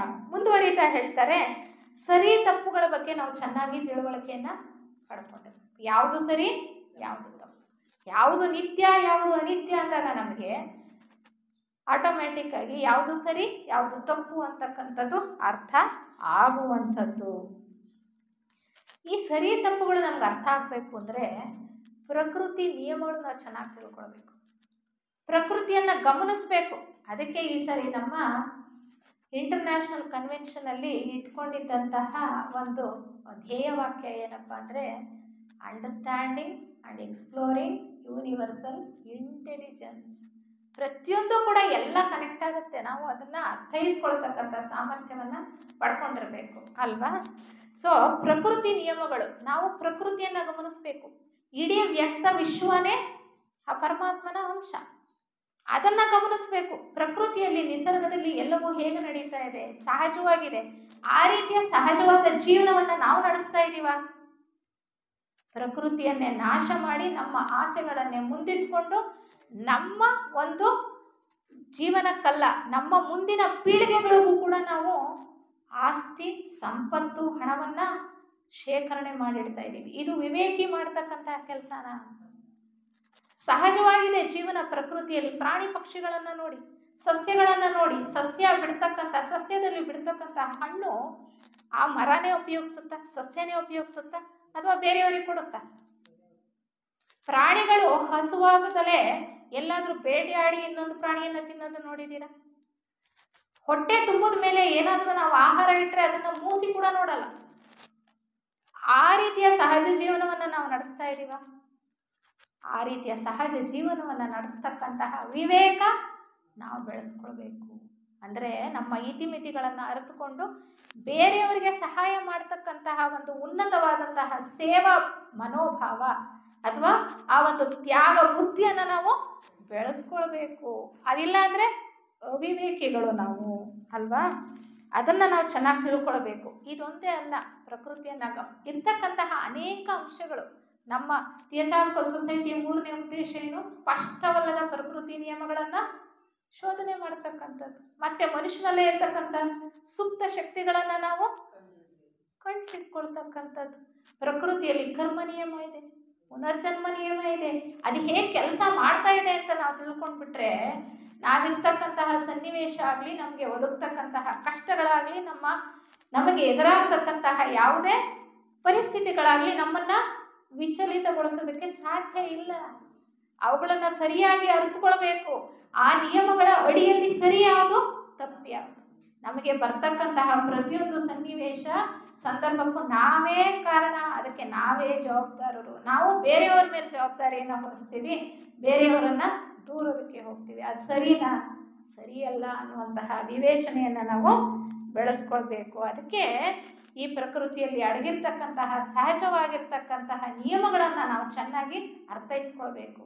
ಅವುಗಳೆಲ್ಲ ಅರ್ಥೈಸ್ಕೊಂಡು ಈ ಆಧ್ಯಾತ್ಮ ಮಾರ್ಗದಲ್ಲಿ ಬಹಳ ಮುಂದೆ ಹೋಗಿ ಯೋಗ ಶಕ್ತಿಯನ್ನು ಗಳಿಸ್ಕೊಂಡಿರ್ತಕ್ಕಂಥವ್ರು ನಮಗೆ ರೆಡಿಮೇಡು ವಿಚಾರವನ್ನು, ಆಹಾರವನ್ನು ಕೊಟ್ಟುಬಿಟ್ಟಿದ್ದಾರೆ. ಅದನ್ನು ಕೂಡ ನಾವು ಸರಿಯಾಗಿ ತಿಂದು ಅರಗಿಸ್ಕೊಳ್ತಕ್ಕಂಥ ಸಾಮರ್ಥ್ಯವನ್ನು ಪಡ್ಕೊಂಡಿಲ್ಲ. ಇಷ್ಟೆಲ್ಲ ವಿಚಾರಗಳು ನಮ್ಮಲ್ಲಿದ್ದರೂ ಕೂಡ ಗುರುಗಳೇ ಹೇಳ್ತಾರೆ, ಯಾವುದೂ ಕೂಡ ಅಂಧಶ್ರದ್ಧೆ ಆಗಬಾರ್ದು, ಯಾವುದೂ ಕೂಡ ಮೂಢನಂಬಿಕೆ ಆಗಬಾರ್ದು. ಮೂಢನಂಬಿಕೆಗಳನ್ನಾಗಲಿ ಅಂಧಶ್ರದ್ಧೆಯನ್ನಾಗಲಿ ನೀನು ಅನುಸರಿಸಿ ಹೋಗಬಾರ್ದು. ಥಿಯಾಸಫಿಯಲ್ಲಿ ಹೇಳಿರ್ತಕ್ಕಂತಹ ವಿಚಾರನೂ ಕೂಡ ನೀವು ನಿಮ್ಮ ವಿವೇಕಕ್ಕೆ ಹೊರೆ ಹಚ್ಚದಲೇ ಸರಿ ಅಂತ ನೀವು ನಂಬಬೇಕಾಗಿಲ್ಲ. ಥಿಯಾಸಫಿಯಲ್ಲಿ ಕೊಟ್ಟಿರ್ತಕ್ಕಂಥ ಸಾಹಿತ್ಯವನ್ನು ಕೂಡ ನೀವು ಹೊರೆ ಹಚ್ಚಿ ನೋಡಿದರೆ ನಾವೇನು ಮಾಡಬೇಕು? ಬರೀ ಕೇಳಿಕೊಂಡು ಅಥವಾ ಓದ್ಕೊಂಡು ಭಾಷಣ ಮಾಡಿಕೊಂಡು ನಮಗೆ ಗೊತ್ತಿದೆ ಅಂತ ಓಡಾಡ್ಕೊಂಡಿದ್ರೆ ಸಾಧ್ಯ ಇಲ್ಲ. ಅದನ್ನು ನಾವು ಅನುಷ್ಠಾನ ಮಾಡಿದಾಗಲೇ ನಮ್ಮ ಅನುಭವಕ್ಕೆ ಬರ್ತಕ್ಕಂಥದ್ದು. ಅದು ವಿವೇಕಿ ಮಾಡತಕ್ಕಂತಹ ಕೆಲಸ. ಇಲ್ಲ ಅಂದರೆ ನಾವೇನಾಗ್ತೀವಿ? ಅವಿವೇಕಿಗಳಾಗ್ಬಿಡ್ತೀವಿ. ಅದಕ್ಕೆ ಅವರು ಹೇಳ್ತಾರೆ, ನಮ್ಮ ಥಿಯಾಸಫಿಸ್ಟ್ ಹೇಗಿರಬೇಕು? ನಮ್ಗೆ ಎಷ್ಟೊಂದು ವಿಚಾರಗಳು ಗೊತ್ತಾಗಿದೆ ಅಲ್ವಾ? ನಾವು ಥಿಯಾಸಫಿ ಸದಸ್ಯರಾಗಿ ಎಷ್ಟೊಂದು ವಿಚಾರಗಳನ್ನು ತಿಳ್ಕೊಂಡ ಮೇಲೆ ನಮ್ಮ ಜೀವನದ ರೀತಿ ಹೇಗಿರಬೇಕು, ಶಿಸ್ತುಬದ್ಧವಾದ ಜೀವನ ಇರಬೇಕು. ನಮ್ಮ ನಡೆನುಡಿಯಲ್ಲಿ ಆ ಮೃದುತ್ವ ಅನ್ನೋದಿರಬೇಕು. ಬೇರೆಯವರಿಗೆ ನೋವು ಮಾಡಬಾರ್ದು ಅನ್ನತಕ್ಕಂತಹ ಒಂದು ನಮ್ಮ ಇಚ್ಛಾಶಕ್ತಿ ಇರಬೇಕು. ಬೇರೆಯವರಿಗೆ ಸಹಾಯ ಮಾಡಬೇಕು ಅನ್ನುವಂತಹ ಒಂದು ಆಸಕ್ತಿ, ಆ ಬುದ್ಧಿ ನಮ್ಮಲ್ಲಿ ಇರಬೇಕು. ಅದೇ ನಮಗೆ ಬಹಳ ಮುಖ್ಯವಾಗಿರ್ತಕ್ಕಂಥದ್ದು ಅಂತ ಹೇಳ್ತಾರೆ. ಮತ್ತೆ ಥಿಯಾಸಫಿ ಸದಸ್ಯನಾದವನು ಸುಮ್ಮನೆ ಸೋಮಾರಿಯಾಗಿ ಕೂತ್ಕೊಳ್ಳೋದಲ್ಲ, ಆತ ಯಾವಾಗಲೂ ಚಟುವಟಿಕೆಯಿಂದ ಇರಬೇಕು. ಥಿಯಾಸಫಿ ಪ್ರಸಾರ ಮಾಡದಲೇ ಇದ್ದರೆ ಥಿಯಾಸಾಫಿಕಲ್ ಸೊಸೈಟಿಯ ಸದಸ್ಯರಾಗಿ ನಾವು ಅವಿವೇಕಿಗಳಾಗ್ತೇವೆ.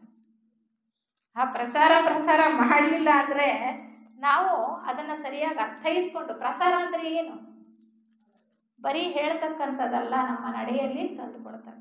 ಅದಿಲ್ಲ ಅಂದರೆ ನಿಜವಾಗ್ಲೂ ನಾವು ಥಿಯಾಸಾಫಿಕಲ್ ಸೊಸೈಟಿಯ ಸದಸ್ಯರಾಗಿ ಅವಿವೇಕಿಗಳೇ, ಯಾವ ಪ್ರಯೋಜನವೂ ಇಲ್ಲ.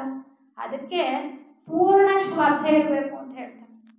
ಯಾವಾಗಲೂ ಹಿರಿಯರು ಹೇಳ್ತಾರೆ, ಆ ಪೂರ್ಣ ಶ್ರದ್ಧೆಯಲ್ಲಿ ನಾವು ಕೆಲಸ ಮಾಡಬೇಕು. ತಿಳ್ಕೊಂಡಿರೋ ಪ್ರತಿಯೊಂದು ವಿಚಾರವನ್ನು ಕೂಡ ನಮ್ಮ ಜೀವನದಲ್ಲಿ ಅಳವಡಿಸ್ಕೊಂಡು ಪ್ರಾಮಾಣಿಕವಾಗಿ ಪ್ರಯತ್ನ ಪಡಬೇಕು. ಅತ್ಯಂತ ನಿಷ್ಠರಾಗಿ ಕರ್ತವ್ಯ ಪಾಲನೆಯನ್ನು ಮಾಡಬೇಕು ಅನ್ನುವಂತಹ ವಿಚಾರವನ್ನು ನಮಗೆ ಹೇಳ್ತಾರೆ. ನಮ್ಮ ಜೀವನವನ್ನು ನಾವು ಸುಧಾರಿಸ್ಕೊಳ್ಬೇಕು, ಧ್ಯಾನವನ್ನು ಮಾಡಬೇಕು. ಯಾಕೆಂದರೆ ಧ್ಯಾನ ಒಂದೇ ಮಂತ್ರ ಅಂತ ಹೇಳ್ತಾರೆ. ಈಗ ಸದ್ಯದ ಪರಿಸ್ಥಿತಿಯಲ್ಲಿ ಮನುಷ್ಯ ಮನಸ್ಸಿನಿಂದ ಮನಸಾತೀತ ಸ್ಥಿತಿಗೆ ಹೋಗಬೇಕು ಅಂದರೆ, ಈ ಕೆಳ ಮನಸ್ಸಿನಿಂದ ಶುದ್ಧ ಮನಸ್ಸು ಅಥವಾ ಆ ಒಂದು ಮೌನ ಮನಸ್ಸಿನ ಸ್ಥಿತಿಗೆ ಹೋಗಬೇಕು ಅಂದರೆ ಧ್ಯಾನ ಅಂತಕ್ಕಂಥದ್ದು ಬಹಳ ಮುಖ್ಯ. ಈ ದೇಹಗಳನ್ನು ಸರಿಪಡಿಸ್ಕೊಳ್ಳೋದಕ್ಕೆ ನಾವೇನು ಮಾಡಬೇಕು. ಈಗಾಗಲೇ ನೋಡ್ಕೊಂಡ್ವಿ, ನಾವು ಸ್ಥೂಲ ದೇಹ ನಾವು ಸರಿಯಾಗಿ ಕೆಲಸ ಮಾಡಬೇಕು ಅಂದರೆ ಯಾವ ರೀತಿ ನಾವಿರಬೇಕು. ನಮ್ಮ ಆಸೆಗಳನ್ನು ನಾವು ನಮ್ಮ ನಿಯಂತ್ರಣದಲ್ಲಿ ಇಟ್ಕೊಳ್ಬೇಕು ಅಂದರೆ ಅವುಗಳ ಕಡೆ ಗಮನ ಇರಬೇಕು. ಗಮನಿಸ್ತಾ ಇದ್ರೇ ಎಷ್ಟೋ ಪರಿವರ್ತನೆ ನಮ್ಮಲ್ಲಿ ಬರೋದಕ್ಕೆ ಸಾಧ್ಯ ಅನ್ನುವಂಥ. ನಮ್ಮ ಆಲೋಚನೆಗಳು ಕಡಿಮೆ ಆಗಬೇಕು ಅಂದರೆ, ಅವುಗಳು ನಮ್ಮ ನಿಯಂತ್ರಣಕ್ಕೆ ಬರಬೇಕು ಅಂದರೆ ನಾವು ಧ್ಯಾನ ಮಾಡಬೇಕು. ಅದು ಬಹಳ ಮುಖ್ಯ. ಮತ್ತೊಂದು ವಿಚಾರ ಹೇಳಿದ್ರು, ನಮ್ಮಲ್ಲಿ ಯಾವ ಒಂದು ಸದ್ಗುಣಗಳನ್ನು ಬೆಳೆಸ್ಕೊಳ್ಬೇಕು ಅವುಗಳ ಬಗ್ಗೆ ಚಿಂತನೆ ಇರಬೇಕು. ನಮ್ಮಲ್ಲಿ ಈ ದುರ್ಗುಣ ಇದೆ ಅಂತ ನಾವು ಅದರ ಬಗ್ಗೆ ನಾವು ಬಿಡಿಸ್ಕೋಬೇಕು ಅಂತ ಚಿಂತನೆ ಮಾಡ್ತಾ ಇದ್ರು ಕೂಡ ಆ ಒಂದು ಹೇಳ್ತಕ್ಕಂಥ ತರಂಗಗಳಿದೆಯಲ್ಲ, ಅವು ಉನ್ನತ ಮಟ್ಟಕ್ಕೆ ಹೋಗಲ್ಲ. ಪ್ರತಿಯೊಂದು ಇಲ್ಲಿ ನಮ್ಮ ದೇಹದಲ್ಲಿ ವಿಶ್ವದಲ್ಲಿ ನಡೀತಾ ಇರ್ತಕ್ಕಂಥದ್ದೇ ಅಣು ಪರಮಾಣುಗಳು, ಅವುಗಳ ಒಳಗಡೆ ಇರ್ತಕ್ಕಂಥ ಶಕ್ತಿ ಮತ್ತು ಅಲ್ಲಿ ಇರ್ತಕ್ಕಂತಹ ಸ್ಪಂದನ ಅಷ್ಟೇ. ನಮ್ಮ ಕೈಯಲ್ಲಿ ನಿಜವಾಗ್ಲೂ ಏನೂ ಇಲ್ಲ. ಆ ಸ್ಪಂದನಗಳಿಗೆ ನಾವು ಅನುಗುಣವಾಗಿ ನಮ್ಮ ದೇಹದಲ್ಲಿರ್ತಕ್ಕಂತಹ ಅಣುಗಳನ್ನು ಶ್ರುತಿಗೊಳಿಸಿದ್ರೆ, ಸ್ಪಂದನಕ್ಕೆ ನಾವು ಸರಿಸಾಟಿ ಮಾಡಿಕೊಂಡ್ರೆ ಸರಿಯಾಗಿ ನಾವು ಜೀವನವನ್ನು ನಡೆಸೋದಕ್ಕೆ ಸಾಧ್ಯ. ಅದನ್ನು ಮಾಡ್ಕೊಳ್ಳಿಲ್ಲ ಅಂದರೆ ಸಾಧ್ಯ ಆಗೋದಿಲ್ಲ. ಅದಕ್ಕೆ ಹೇಳ್ತಾರೆ ನಾವು ಸತ್ಯವಂತರಾಗಿರಬೇಕು. ಯಮನಿಯಮಗಳ ಬಗ್ಗೆನೂ ಹೇಳ್ತಾ ಇದ್ರು ಅಲ್ವಾ ಈಗ ನಿರ್ದೇಶಕರು. ಪತಂಜಲಿ ಯೋಗ ಸೂತ್ರಗಳು. ನಮ್ಮ ನೈತಿಕ ಮೌಲ್ಯಗಳನ್ನು ನಾವು ಸುಧಾರಿಸ್ಕೊಳ್ಳದೆ ಇದ್ದರೆ, ನಮ್ಮ ನೈತಿಕ ಮೌಲ್ಯಗಳಲ್ಲಿ ನಾವು ಪರಿವರ್ತನೆಯನ್ನು ತಂದುಕೊಳ್ಳದೆ ಇಲ್ಲದೆ ಇದ್ದರೆ, ನಮ್ಮ ನಡವಳಿಕೆಯಲ್ಲಿ ತಂದುಕೊಳ್ಳದೆ ಇದ್ದರೆ ಅದು ಏನು ಪ್ರಯೋಜನ ಇಲ್ಲ ಅಂತಂಥದ್ದು. ಅದಕ್ಕೆ ಸತ್ಯ ಮತ್ತು ಅಸತ್ಯಗಳ ನಡುವೆ ನಮಗೆ ಚೆನ್ನಾದ ವಿವೇಚನೆ ಇರಬೇಕು. ಸತ್ಯ ಯಾವುದು, ಅಸತ್ಯ ಯಾವುದು. ಬೆಳೀತಾ ಸಾಧಾರಣ ಮನುಷ್ಯರ ಹಂತದಿಂದ ಶಿಷ್ಯತ್ವದ ಹಂತಕ್ಕೆ ಹೋದಾಗ ಸತ್ಯ ಯಾವುದು, ಅಸತ್ಯ ಯಾವುದು, ಸರಿ ಯಾವುದು, ತಪ್ಪು ಯಾವುದು ಅನ್ನತಕ್ಕಂಥದ್ದು ಶಿಷ್ಯ ಆ ಮಹಾತ್ಮರ ಆಲೋಚನೆಗಳ ಪಕ್ಕದಲ್ಲಿ ಇಟ್ಟು ತಿಳ್ಕೊಳ್ಬೋದಂತೆ. ಆ ಮಟ್ಟಕ್ಕೆ ನಾವಿನ್ನು ಹೋಗಿದ್ದೀವೋ ಇಲ್ವ ನನಗೆ ಗೊತ್ತಿಲ್ಲ.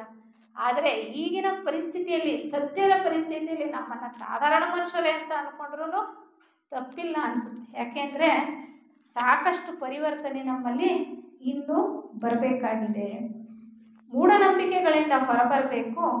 ಮನಸ್ಸಿನ ಆಲೋಚನೆಗಳು ಮೊದಲು ಪರಿಶುದ್ಧವಾಗಬೇಕು. ಅದಕ್ಕೆ ಹೇಳ್ತಾರೆ ಮನಸ ವಾಚ ಕಾಯ ಸತ್ಯವಂತನಾಗಿರು.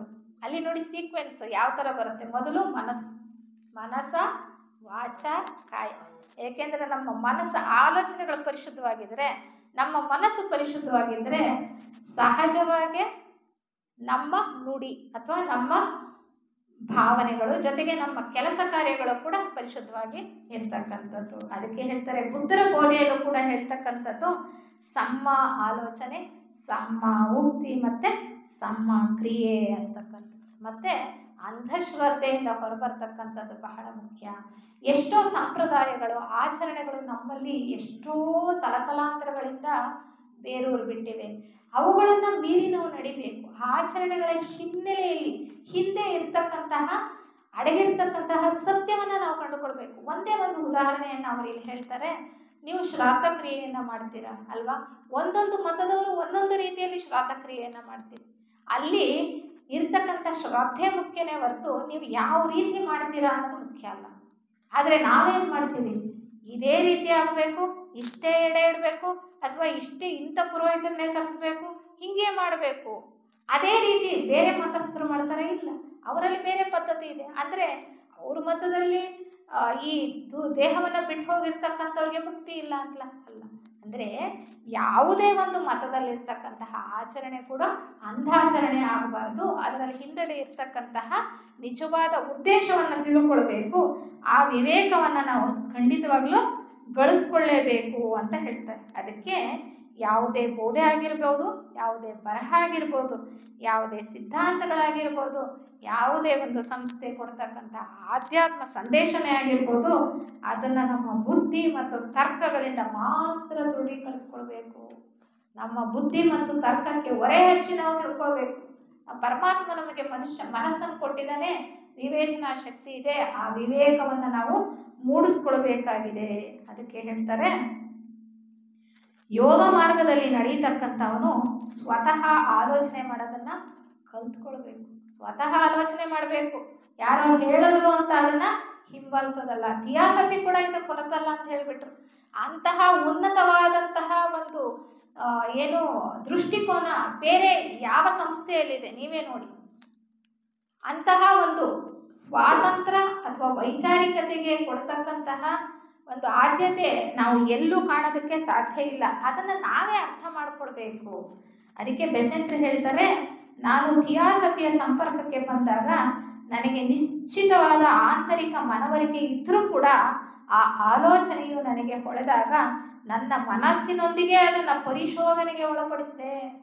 ಅವ್ರು ಮೊದಲು ಆಸ್ತಿಕರಾಗಿದ್ದರು, ನಾಸ್ತಿಕರಾಗ್ತಾರೆ, ನಾಸ್ತಿಕರಾದವರು ಸಮಾಜವಾದಿಗಳಾಗ್ತಾರೆ ಅಲ್ವಾ? ನಾವು ಅವರ ಜೀವನ ಚರಿತ್ರೆಯನ್ನು ನೋಡಿದ್ರೆ ನಂತರ ಅವರು ಸೀಕ್ರೆಟ್ ಡಾಕ್ಟರ್ ಗ್ರಂಥವನ್ನು ಓದಿದ ಮೇಲೆ ಮತ್ತೆ ಆಸ್ತಿಕರಾಗ್ತಾರೆ. ಸುಮ್ಮನೆ ಆಗಲಿಲ್ಲ. ಅಲ್ಲಿ ಪ್ರತಿಯೊಂದು ಹಂತದಲ್ಲೂ ಕೂಡ ಅವರ ವಿವೇಚನೆಗೆ, ಅವರ ತರ್ಕಕ್ಕೆ, ಬುದ್ಧಿಗೆ ವಿಚಾರವನ್ನು ಹೊರೆ ಹಚ್ಚಿದ್ರು. ಅದು ಬಹಳ ಮುಖ್ಯವಾದಂತಹ ವಿಚಾರ. ನಂತರ ಹೇಳ್ತಾರೆ HBB ಅವರು, ನಾವು ಯಾವ ಒಂದು ಕೆಲಸ ಮಾಡಬೇಕಾದ್ರೂ ಅಷ್ಟೇ ನಮ್ಮ ಕಾರ್ಯದಲ್ಲಿ ಸತ್ಯತೆ ಅಂತಕ್ಕಂಥದ್ದು ಇರಬೇಕು, ನಟನೆ ಅಂತಕ್ಕಂಥದ್ದು ಇರಬಾರ್ದು. ಬೇರೆಯವರು ಏನು ಅಂದ್ಕೊಳ್ತಾರೋ ಅಂತ ನಾವು ನಮ್ಮ ಕೆಲಸ ಕಾರ್ಯಗಳನ್ನು ಮಾಡಬಾರ್ದು. ನಾವು ಒಂದು ಸಮಾಜದಲ್ಲಿ ಬದುಕ್ತಾ ಇದ್ದೇವಪ್ಪ, ಸಮಾಜದಲ್ಲಿ ಈ ರೀತಿ ನೀತಿಗಳಿದೆ, ಅದನ್ನು ಅನುಗುಣವಾಗಿ ನಾವು ನಡ್ಕೊಂಡು ಹೋಗಬೇಕು. We are in the flow ಅಂದ್ಕೊಂಡು ಹೋಗೋದಲ್ಲ. ನಮಗೆ ಯಾವುದು ಸತ್ಯ ಅಂತ ತಿಳಿಯುತ್ತೋ ಅದರ ಪರವಾಗಿ ನಿಂತು ನಮ್ಮಲ್ಲಿ ಪರಿವರ್ತನೆಯನ್ನು ತಂದುಕೊಳ್ಬೇಕು, ನಮ್ಮನ್ನು ನಾವು ಸುಧಾರಿಸ್ಕೊಳ್ಬೇಕು. ಇತರರು ಏನು ಅಂದುಕೊಳ್ತಾರೆ ಅಂತ ನಾವು ಭಾವಿಸ್ಬಾರ್ದು. ಅದು ನಮ್ಮ ಭಾರತೀಯರಲ್ಲಿ ಇರ್ತಕ್ಕಂತಹ ಒಂದು ಬಹಳ ಮುಖ್ಯವಾಗಿರ್ತಕ್ಕಂಥ ಕೊರತೆ ಅಂತಾರೆ. ಲೆಟ್ಬಿಟ್ರೆ ಹೊರೊಂದು ಕಡೆ ಹೇಳ್ತಾರೆ ಇದೇ ಪುಸ್ತಕದಲ್ಲಿ, ಪರಮಗುರು ಚನ್ನ ಸನ್ನಿಧಿಯಲ್ಲಿ. ನಮ್ಮ ಭಾರತೀಯರ ಕೊರತೆ ಏನಪ್ಪಾ ಅಂದರೆ, ಯಾರೋ ಏನೋ ಒಂದು ಮಾಡ್ತಾ ಇದ್ದಾರೆ ಅಂದರೆ ಅದನ್ನು ಅನುಸರಿಸ್ಕೊಂಡು ಹೋಗ್ಬಿಡೋದು. ನಮ್ಮ ತನ ಅಂತಕ್ಕಂಥದ್ದಿಲ್ಲ, ನಮಗೆ ವಿವೇಕ ಅಂತಕ್ಕಂಥದ್ದು ಕಡಿಮೆ ಅನ್ನುವಂತಹ ವಿಚಾರವಾಗಿ ಹೇಳ್ತಾರೆ. ಅಸಹಜವಾಗಿ ಕೂಡ ನಾವು ನಡ್ಕೊಳ್ಬಾರ್ದು. ಕೊನೆಯದಾಗಿ ಸ್ವಾರ್ಥ ಮತ್ತು ನಿಸ್ವಾರ್ಥ. ಸ್ವಾರ್ಥ ನಿಸ್ವಾರ್ಥ ಪ್ರತಿಯೊಂದು ಅಷ್ಟೇ, ಸರಿ ತಪ್ಪಾಗಿರ್ಬೋದು, ನಿತ್ಯ ಅನಿತ್ಯ ಆಗಿರ್ಬೋದು, ಅಥವಾ ಅದು ಸ್ವಾರ್ಥ ನಿಸ್ವಾರ್ಥ ಆಗಿರ್ಬೋದು. ಇವುಗಳ ಮಧ್ಯೆ ಇರ್ತಕ್ಕಂತಹ ವ್ಯತ್ಯಾಸ ಇದೆಯಲ್ಲ, ಅದು ಸೂಕ್ಷ್ಮದಲ್ಲಿ ತಿಳ್ಕೊಳ್ಬೇಕು. ಹೊರಮುಖದಲ್ಲಿ ನಮ್ಗೆ ಚೆನ್ನಾಗಿ ಗೊತ್ತಾಗ್ಬಿಡುತ್ತೆ. ಸ್ವಾರ್ಥ ಅಂದರೆ ಏನಪ್ಪ, ಇವ್ರಿಗೆ ಭಾಳ ಆಸೆ ಇದೆ, ತಮ್ಗೆ ಆಸ್ತಿ ಬೇಕು ಅಂತಾರೆ, ಅಂತಸ್ತು ಬೇಕು ಅಂತಾರೆ, ಪ್ರತಿಯೊಂದನ್ನ ಕೂಡಿಟ್ಕೊಳ್ತಾರೆ. ಇನ್ನೊಬ್ಬರಲ್ಲಿ ಇರೋದನ್ನು ಕೂಡ ಸ್ವಾರ್ಥವಾಗಿ ಅವರು ಪಡ್ಕೊಳ್ತಾರೆ. ಅವರಲ್ಲಿ ಇರೋದು ಏನು ಕೊಡೋದು ಅಷ್ಟೇ ಅಲ್ಲ, ಅದು ಹೊರನೋಟಕ್ಕೆ. ಆ ಸ್ವಾರ್ಥದ ಎಳೆಗಳಿದೆಯಲ್ಲ, ಸೂಕ್ಷ್ಮವಾದ ಎಳೆಗಳು, ಅವುಗಳನ್ನು ನಾವು ಅರ್ಥ ಮಾಡ್ಕೊಳ್ಬೇಕು. ಅದೇ ನಿಜವಾದ ವಿವೇಕ ಆಧ್ಯಾತ್ಮ ಪಥದಲ್ಲಿ ಮುಂದುವರಿತಕ್ಕಂತಹ ಸಾಧಕನಿಗೆ. ನಮಗಾಗ್ತಕ್ಕಂಥ ತೊಂದರೆ ಇದೆಯಲ್ಲ, ಯಾವುದಾದ್ರೂ ನಮಗೆ ತೊಂದರೆ ಆದಾಗ ನಾವೇನು ಮಾಡ್ತೀವಿ? ದುಃಖಿಸ್ತೀವಿ. ದುಃಖಿಸಿದ್ರೆ ಅದು ಸ್ವಾರ್ಥನ? ನಮ್ಮ ದುಃಖ ನಮಗಪ್ಪ, ನಮಗೇನೋ ಕಷ್ಟ ಬಂದಿದೆ, ಪರಿಸ್ಥಿತಿ ಸರಿ ಇಲ್ಲ, ನಾವು ದುಃಖ ಪಡ್ತಾ ಇದ್ದೀವಿ. ಅಥವಾ ಅದಕ್ಕೂ ಸ್ವಾರ್ಥಕ್ಕೂ ನೀವು ಯಾಕೆ ತಾಳೆ ಹಾಕ್ತೀರಿ? ಇಲ್ಲ, ಅಲ್ಲಿ ಸ್ವಾರ್ಥ ಇದೆ. ಅಂದರೆ ನಮಗೇನೋ ದುಃಖ ಬಂದಿದೆ ಅಂತಂದ್ಬಿಟ್ಟು ನಾವು ಶೋಕಿಸಿದ್ರೆ, ನೋವನ್ನು ಅನುಭವಿಸಿದ್ರೆ, ಅಥವಾ ನಾವು ಬೇಸರ ಪಟ್ಕೊಂಡ್ರೆ, ನೋವು ತಿಂದರೆ ಅಲ್ಲಿ ಸ್ವಾರ್ಥ ಇದೆ. ಯಾಕೆಂದರೆ ನಾನಿದ್ದೀನಲ್ಲಿ, ನಾನಿದ್ದೀನ ಇಲ್ವಾ? ನನಗೆ ನೋವು ಆಗ್ತಾ ಇದೆ, ನನಗೆ ಬೇಸರ ಆಗ್ತಾ ಇದೆ, ನನಗೆ ತೊಂದರೆ ಆಗ್ತಾ ಇದೆ, ಅಲ್ಲಿ ಸ್ವಾರ್ಥ ಇದೆ ತಾನೆ. ಆ ಸೂಕ್ಷ್ಮವನ್ನು ನಾವು ತಿಳ್ಕೊಳ್ಬೇಕು. ಅದೇ ಧರ್ಮ ಸೂಕ್ಷ್ಮ ಅಂತ ಹೇಳ್ತಕ್ಕಂಥದ್ದು. ಇಲ್ಲ, ನಾನು ಎಷ್ಟೊಂದು ಪ್ರೀತಿ ಮಾಡಿದೆ ಇನ್ನೊಬ್ಬರಿಗೆ, ಪ್ರೀತಿಯನ್ನು ನಾನು ಹಂಚಿದೆ, ಆದರೆ ನಮಗವರು ಪ್ರತಿಯಾಗಿ ಪ್ರೀತಿಯನ್ನೇ ಕೊಡಲಿಲ್ಲ. ನಮ್ಮ ಅಪ್ಪ ಅಮ್ಮ ನಮ್ಮನ್ನು ಚೆನ್ನಾಗಿ ಹೊಡೆದುನೇ ಬೆಳೆಸಿದ್ರು ಅಂತ ಎಷ್ಟೋ ಜನ ಕಂಪ್ಲೇಂಟ್ ಮಾಡೋರು ಇರ್ತಾರೆ. ಬೈದು ಬೆಳೆಸಿದ್ರು ಅಂತ ಹೇಳ್ತಕ್ಕಂಥದ್ದು. ಅದ್ರ ಹಿಂದಲೇ ಇರ್ತಕ್ಕಂತಹ ಅವರ ಉದ್ದೇಶವನ್ನು ಅರ್ಥ ಮಾಡ್ಕೊಳ್ಬೇಕು ಅಲ್ವಾ? ನಮಗೆ ಯಾರೋ ಒಬ್ಬರು ಪ್ರೀತಿಯನ್ನು ಕೊಡಲಿಲ್ಲ ಅಂದರೆ ನಾವು ಕೊಡಬಾರ್ದು ಅಂತ ಅಲ್ಲ. ಯಾವುದೂ ಕೂಡ ನಾವು ಆಧ್ಯಾತ್ಮ ಮಾರ್ಗದಲ್ಲಿ ಮುಂದುವರಿತಾ ಹೋಗಬೇಕು ಅಂದರೆ ನಮ್ಮ ಪ್ರತಿಯೊಂದು ನೋವನ್ನು, ನಮಗೆ ಬರ್ತಕ್ಕಂತಹ ಕಷ್ಟಗಳನ್ನು ಕೂಡ ನಾವು ಮರಿಬೇಕು. ನಮಗೆ ಎದುರಾಗ್ತಕ್ಕಂತಹ ಪರಿಸ್ಥಿತಿಗಳನ್ನು ನಾವು ಸ್ವೀಕರಿಸಬೇಕು. ಅದಕ್ಕೆ ಹೇಳ್ತಾರೆ, ಯೋಗ ಮಾರ್ಗದಲ್ಲಿ ಮುಂದುವರಿಬೇಕು ಅಂದರೆ ಆಕ್ಸೆಪ್ಟ್, ಫರ್ಗೆಟ್ ಅಂಡ್ ಫರ್ಗಿವ್. ಕ್ಷಮಾಗುಣ ಇರಬೇಕು. ನಮಗಾಗಿರ್ತಕ್ಕಂತಹ ಬೇಸರ, ನೋವು, ಪರಿಸ್ಥಿತಿಗಳನ್ನು ನಾವು ಮರಿಬೇಕು. ಪ್ರತಿಯೊಬ್ಬ ಜೀವಿಯಲ್ಲೂ ಕೂಡ ಆ ಪರಮಾತ್ಮನ ಒಂದು ಅಂಶ ಇದೆ, ಅದನ್ನು ನಾವು ಗುರುತಿಸ್ಬೇಕು.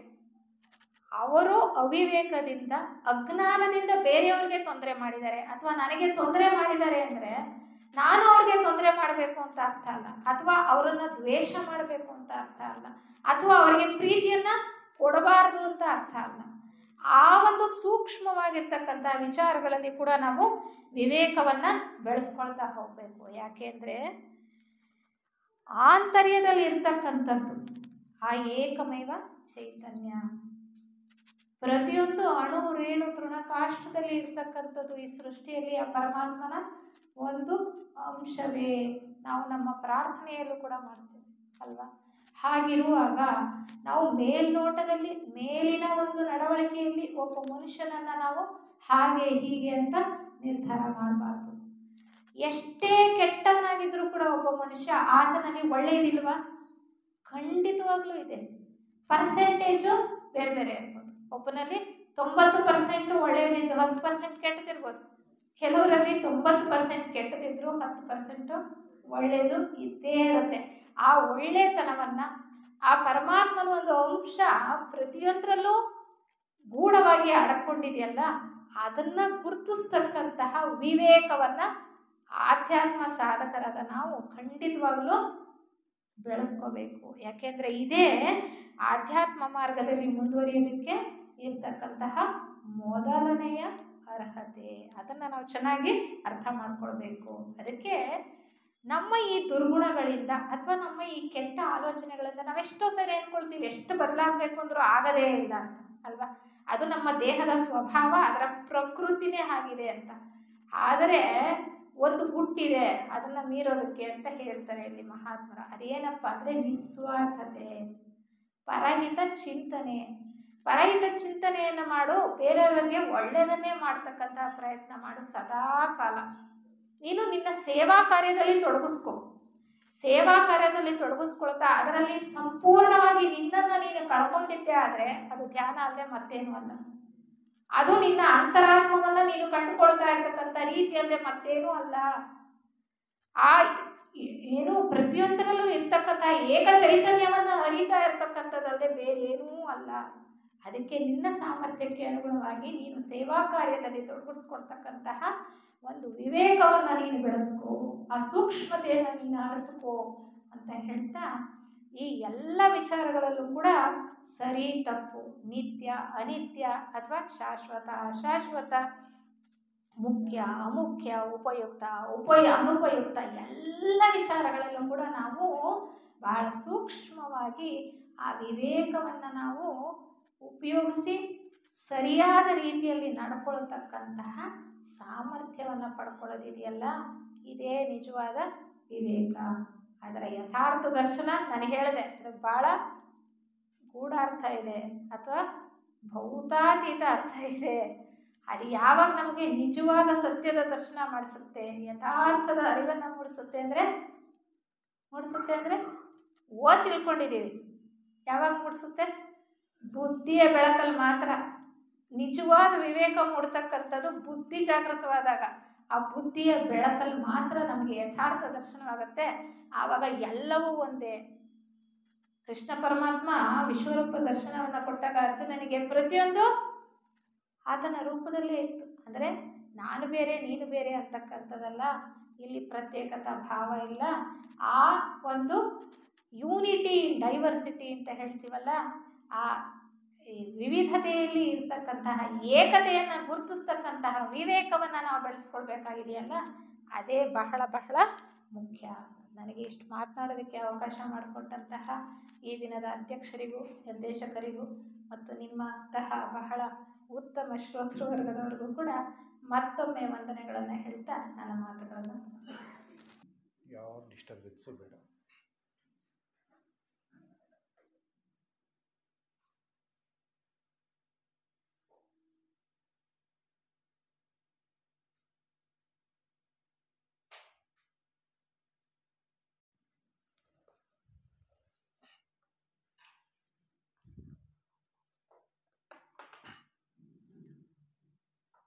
ಸಹೋದರ ಸಹೋದರಿಯರೇ, ಸಾಧನ ಚತುಷ್ಟಯ ಸಹೋದರಿಯವರು ಹೇಳಿದಾಗೆ ಈ ಗ್ರಂಥದ ಪರಿಚಯ ಪರಮಗುರು ಚರಣ ಸನ್ನಿಧಿ ಅನ್ನುವಂಥ ಮೂಲ ಗ್ರಂಥ, ಅದಕ್ಕೆ ವ್ಯಾಖ್ಯಾನ ಗ್ರಂಥ ಸಾಧನ ಚತುಷ್ಟಯ. ಚತುಷ್ಟಯ ಅಂದರೆ 4, ಚತುಷ್ಟ 4. ಈ ಗ್ರಂಥದಲ್ಲಿ 4 ವಿಚಾರಗಳ ಬಗ್ಗೆ ನಮಗೆ ಕೊಟ್ಟಿದ್ದಾರೆ. ಸರ್ವೇಂದ್ರಿಯಾಣ ಶಿರಃ ಪ್ರಧಾನ ಅಂತ ನಾವು ಕೇಳಿದ್ವಿ. ಸರ್ವೇಂದ್ರಿಯಾಣ ಶಿರಃ ಪ್ರಧಾನ ಅಂತ ಅಂದರೆ ಈಗ ನಮಗೆ ಈ ದೇಹ ಇದೆ,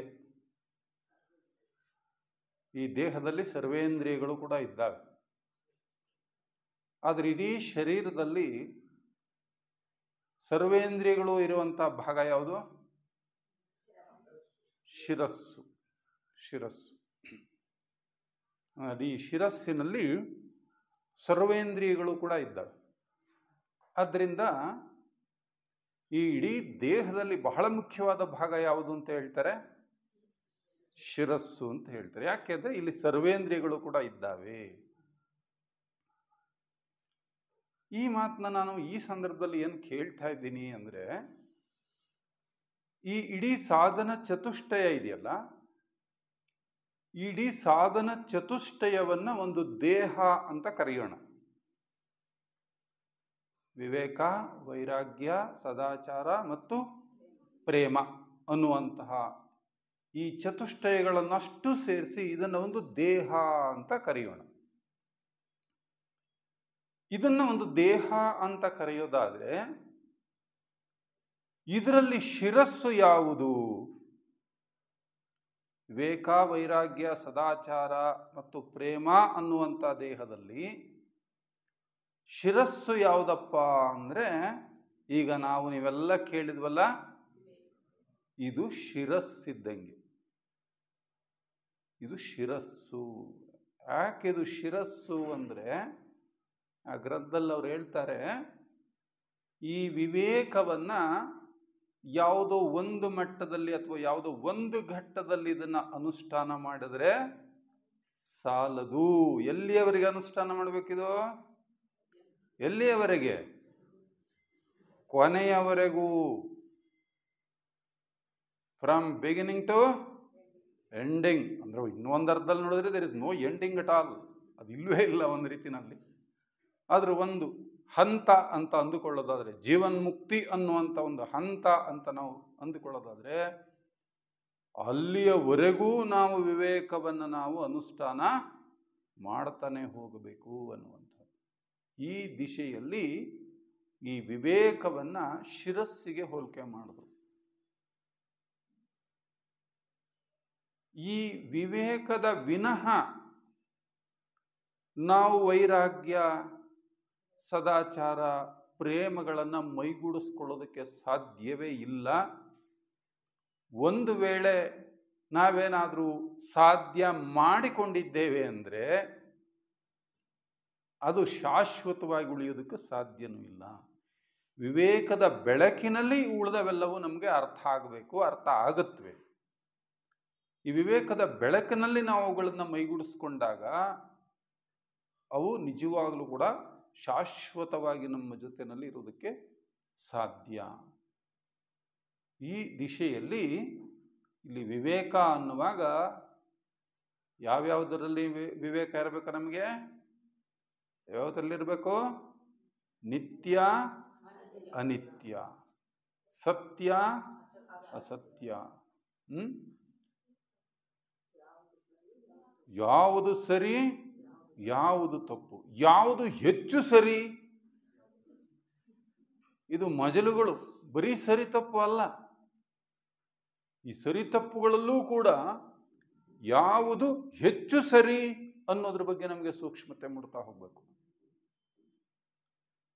ಅದಕ್ಕೆ ಹೇಳ್ತಾರೆ ಒಂದು ಕಡೆ, the motto of Theosophical Society is serve to human souls, not only human bodies. ಹಸಿದವನಿಗೆ ಅನ್ನ ಕೊಡೋದು ಒಳ್ಳೇದ ಕೆಟ್ಟದ? ಒಳ್ಳೇದೇ. ಆದರೆ ಹಸಿದವನಿಗೆ ಅನ್ನ ಕೊಡೋದಕ್ಕಿಂತ ಇನ್ನೂ ಮುಖ್ಯವಾದ ಯಾವುದು ಅಂದರೆ ಅವನ ಆತ್ಮಕ್ಕೆ ಆಹಾರ ಕೊಡುವಂಥದ್ದು, ಅವನಿಗೆ ಆತ್ಮನಿಗೆ ಆಹಾರ ಕೊಡುವಂಥದ್ದು. ಅದಕ್ಕೆ ಸರಿನೇ, ಅನ್ನ ಕೊಟ್ಟಿದ್ದು ಸರಿನೇ, ಸರಿ ಅಲ್ಲ ಅಂತ ಏನು ಅಲ್ಲ. ಆದರೆ ಇನ್ನೂ ಸರಿ ಯಾವುದು ಅಂತ ಯೋಚನೆ ಮಾಡುವಾಗ ಅವನಿಗೆ ಆತ್ಮಜ್ಞಾನವನ್ನು ಕೊಡ್ತಕ್ಕಂಥದ್ದು. ಅಥವಾ ಇನ್ನೂ ಅವುಗಳನ್ನ ಮಜಲಾಗಿ ನೋಡ್ತಾ ಬಂದರೆ, ಒಂದೊತ್ತಿಗೆ ಆಹಾರ ಕೊಡೋದು ಸರಿ, ಆದ್ರೆ ಅವನಿಗೊಂದು ಕಸುಬು ಕಲಿಸ್ಕೊಟ್ಬಿಟ್ರೆ ಅಲ್ವಾ? ಅದಕ್ಕೆ ಅವ್ರು ಹೇಳ್ತಾರೆ, ಅವನು ಒಂದು ಇಂಗ್ಲೀಷ್ ಇದರಲ್ಲಿ ಬರುತ್ತದೆ ಏನು, ಅವನಿಗೊಂದು ಮೀನು ಹಿಡಿಯೋದಕ್ಕೆ ಕಲಿಸ್ಕೊಟ್ಬಿಡು. ಅವನು ಮೀನು ಹಿಡಿಯೋದು ಕಲಿಸೋದ್ರ ಅರ್ಥ ಅವನಿಗೊಂದು ಕಸುಬನ್ನ, ಒಂದು ಉದ್ಯೋಗವನ್ನು ಕಲಿಸಿದ್ರೆ, ಈಗ ನಾವು ಒಂದು ಹೊತ್ತಿಗೆ ಊಟ ಕೊಟ್ಬಿಡ್ಬೋದು, ನಮ್ಮ ಕೆಲಸ ಮುಗೀತು, ನನಗೆ ಕೊಟ್ಬಿಟ್ಟೆ ಅನ್ನೋ ತೃಪ್ತಿ ನನಗಿದ್ದು ಬಿಡ್ಬೋದು. ಅಥವಾ ಇನ್ನೊಂದು ಗಂಟೆ, 2 ಗಂಟೆ, 3 ಗಂಟೆ ಕಳೆದ್ರೆ ಮತ್ತೆ ಹೊಟ್ಟೆ ಏನು ಮಾಡುತ್ತೆ? ಹಸಿಯುತ್ತೆ. ಮತ್ತೆ 2ನೇ ಸಲ ಬಂದು ಕೇಳಿದ್ರೆ ನಾವು ಕೊಡ್ತೇವೇನು? ಅದ್ರ ಬದಲು ಅವನಿಗೊಂದು ಕಸುಬನ್ನು ಕಲಿಸ್ಕೊಟ್ಬಿಟ್ಟ ನೋಡಿ, ಅದಕ್ಕಿಂತ ಅದು ಶ್ರೇಷ್ಠವಾಯಿತು. ಅದಕ್ಕಿನ್ನ ಕಸುಬು ಕಲಿಸ್ಕೊಟ್ಟಿದ್ದು ಶ್ರೇಷ್ಠ. ಅದಕ್ಕಿನ್ನ ಶ್ರೇಷ್ಠ ಜ್ಞಾನವನ್ನು ಕೊಡುವಂಥದ್ದು. ಆ ಜ್ಞಾನವನ್ನು ಕೊಟ್ಟರೆ ಎಲ್ಲವುಗಳನ್ನು ಕೂಡ ಅವನೇ ಪರಿಹಾರ ಮಾಡಿಕೊಳ್ಳುವಂಥ ಒಂದು ಶಕ್ತಿ ಅವನಲ್ಲಿ ಬಂದ್ಬಿಡುತ್ತೆ. ಅದಕ್ಕೋಸ್ಕರ ಈ ಅಧ್ಯಾತ್ಮ ಕ್ಷೇತ್ರ ಅನ್ನುವಂಥದ್ದು ಹೆಂಗೆ ಅಂತ ಹೇಳಿದ್ರೆ, ಬರ್ತಾ ಬರ್ತಾ ಬರ್ತಾ ಸೂಕ್ಷ್ಮ ಆಗ್ತಾನೆ ಹೋಗ್ತಾ ಇರ್ಬೇಕಿಲ್ಲಿ. ಅದಕ್ಕೆ ಅವ್ರು ಹೇಳಿದ್ರು, ಇನ್ನೂ ಹೆಚ್ಚು ಸರಿ ಯಾವುದು? ಆ ಸರಿ ತಪ್ಪುಗಳ ಮಧ್ಯೆ ವಿವೇಕ ಎಷ್ಟರ ಮಟ್ಟಿಗಿರಬೇಕು ಅಂದರೆ, ಅನ್ನ ಕೊಟ್ಟಿದ್ದು ಸರಿನೇ, ಆದ್ರೆ ಇನ್ನೂ ಸರಿಯ ಬಗ್ಗೆ ನಾವು ಯೋಚನೆ ಮಾಡಬೇಕು. ಹೀಗೆ ಈ ವಿವೇಕ ಅನ್ನೋದು ನಮ್ಮ ಮಾರ್ಗದ ಕೊನೆಯವರೆಗೂ ಕೂಡ ನಾವು ಅನುಷ್ಠಾನ ಮಾಡಬೇಕಾದಂತಹ ಒಂದು ಬಹಳ ಮುಖ್ಯವಾದಂತಹ ವಿಚಾರ.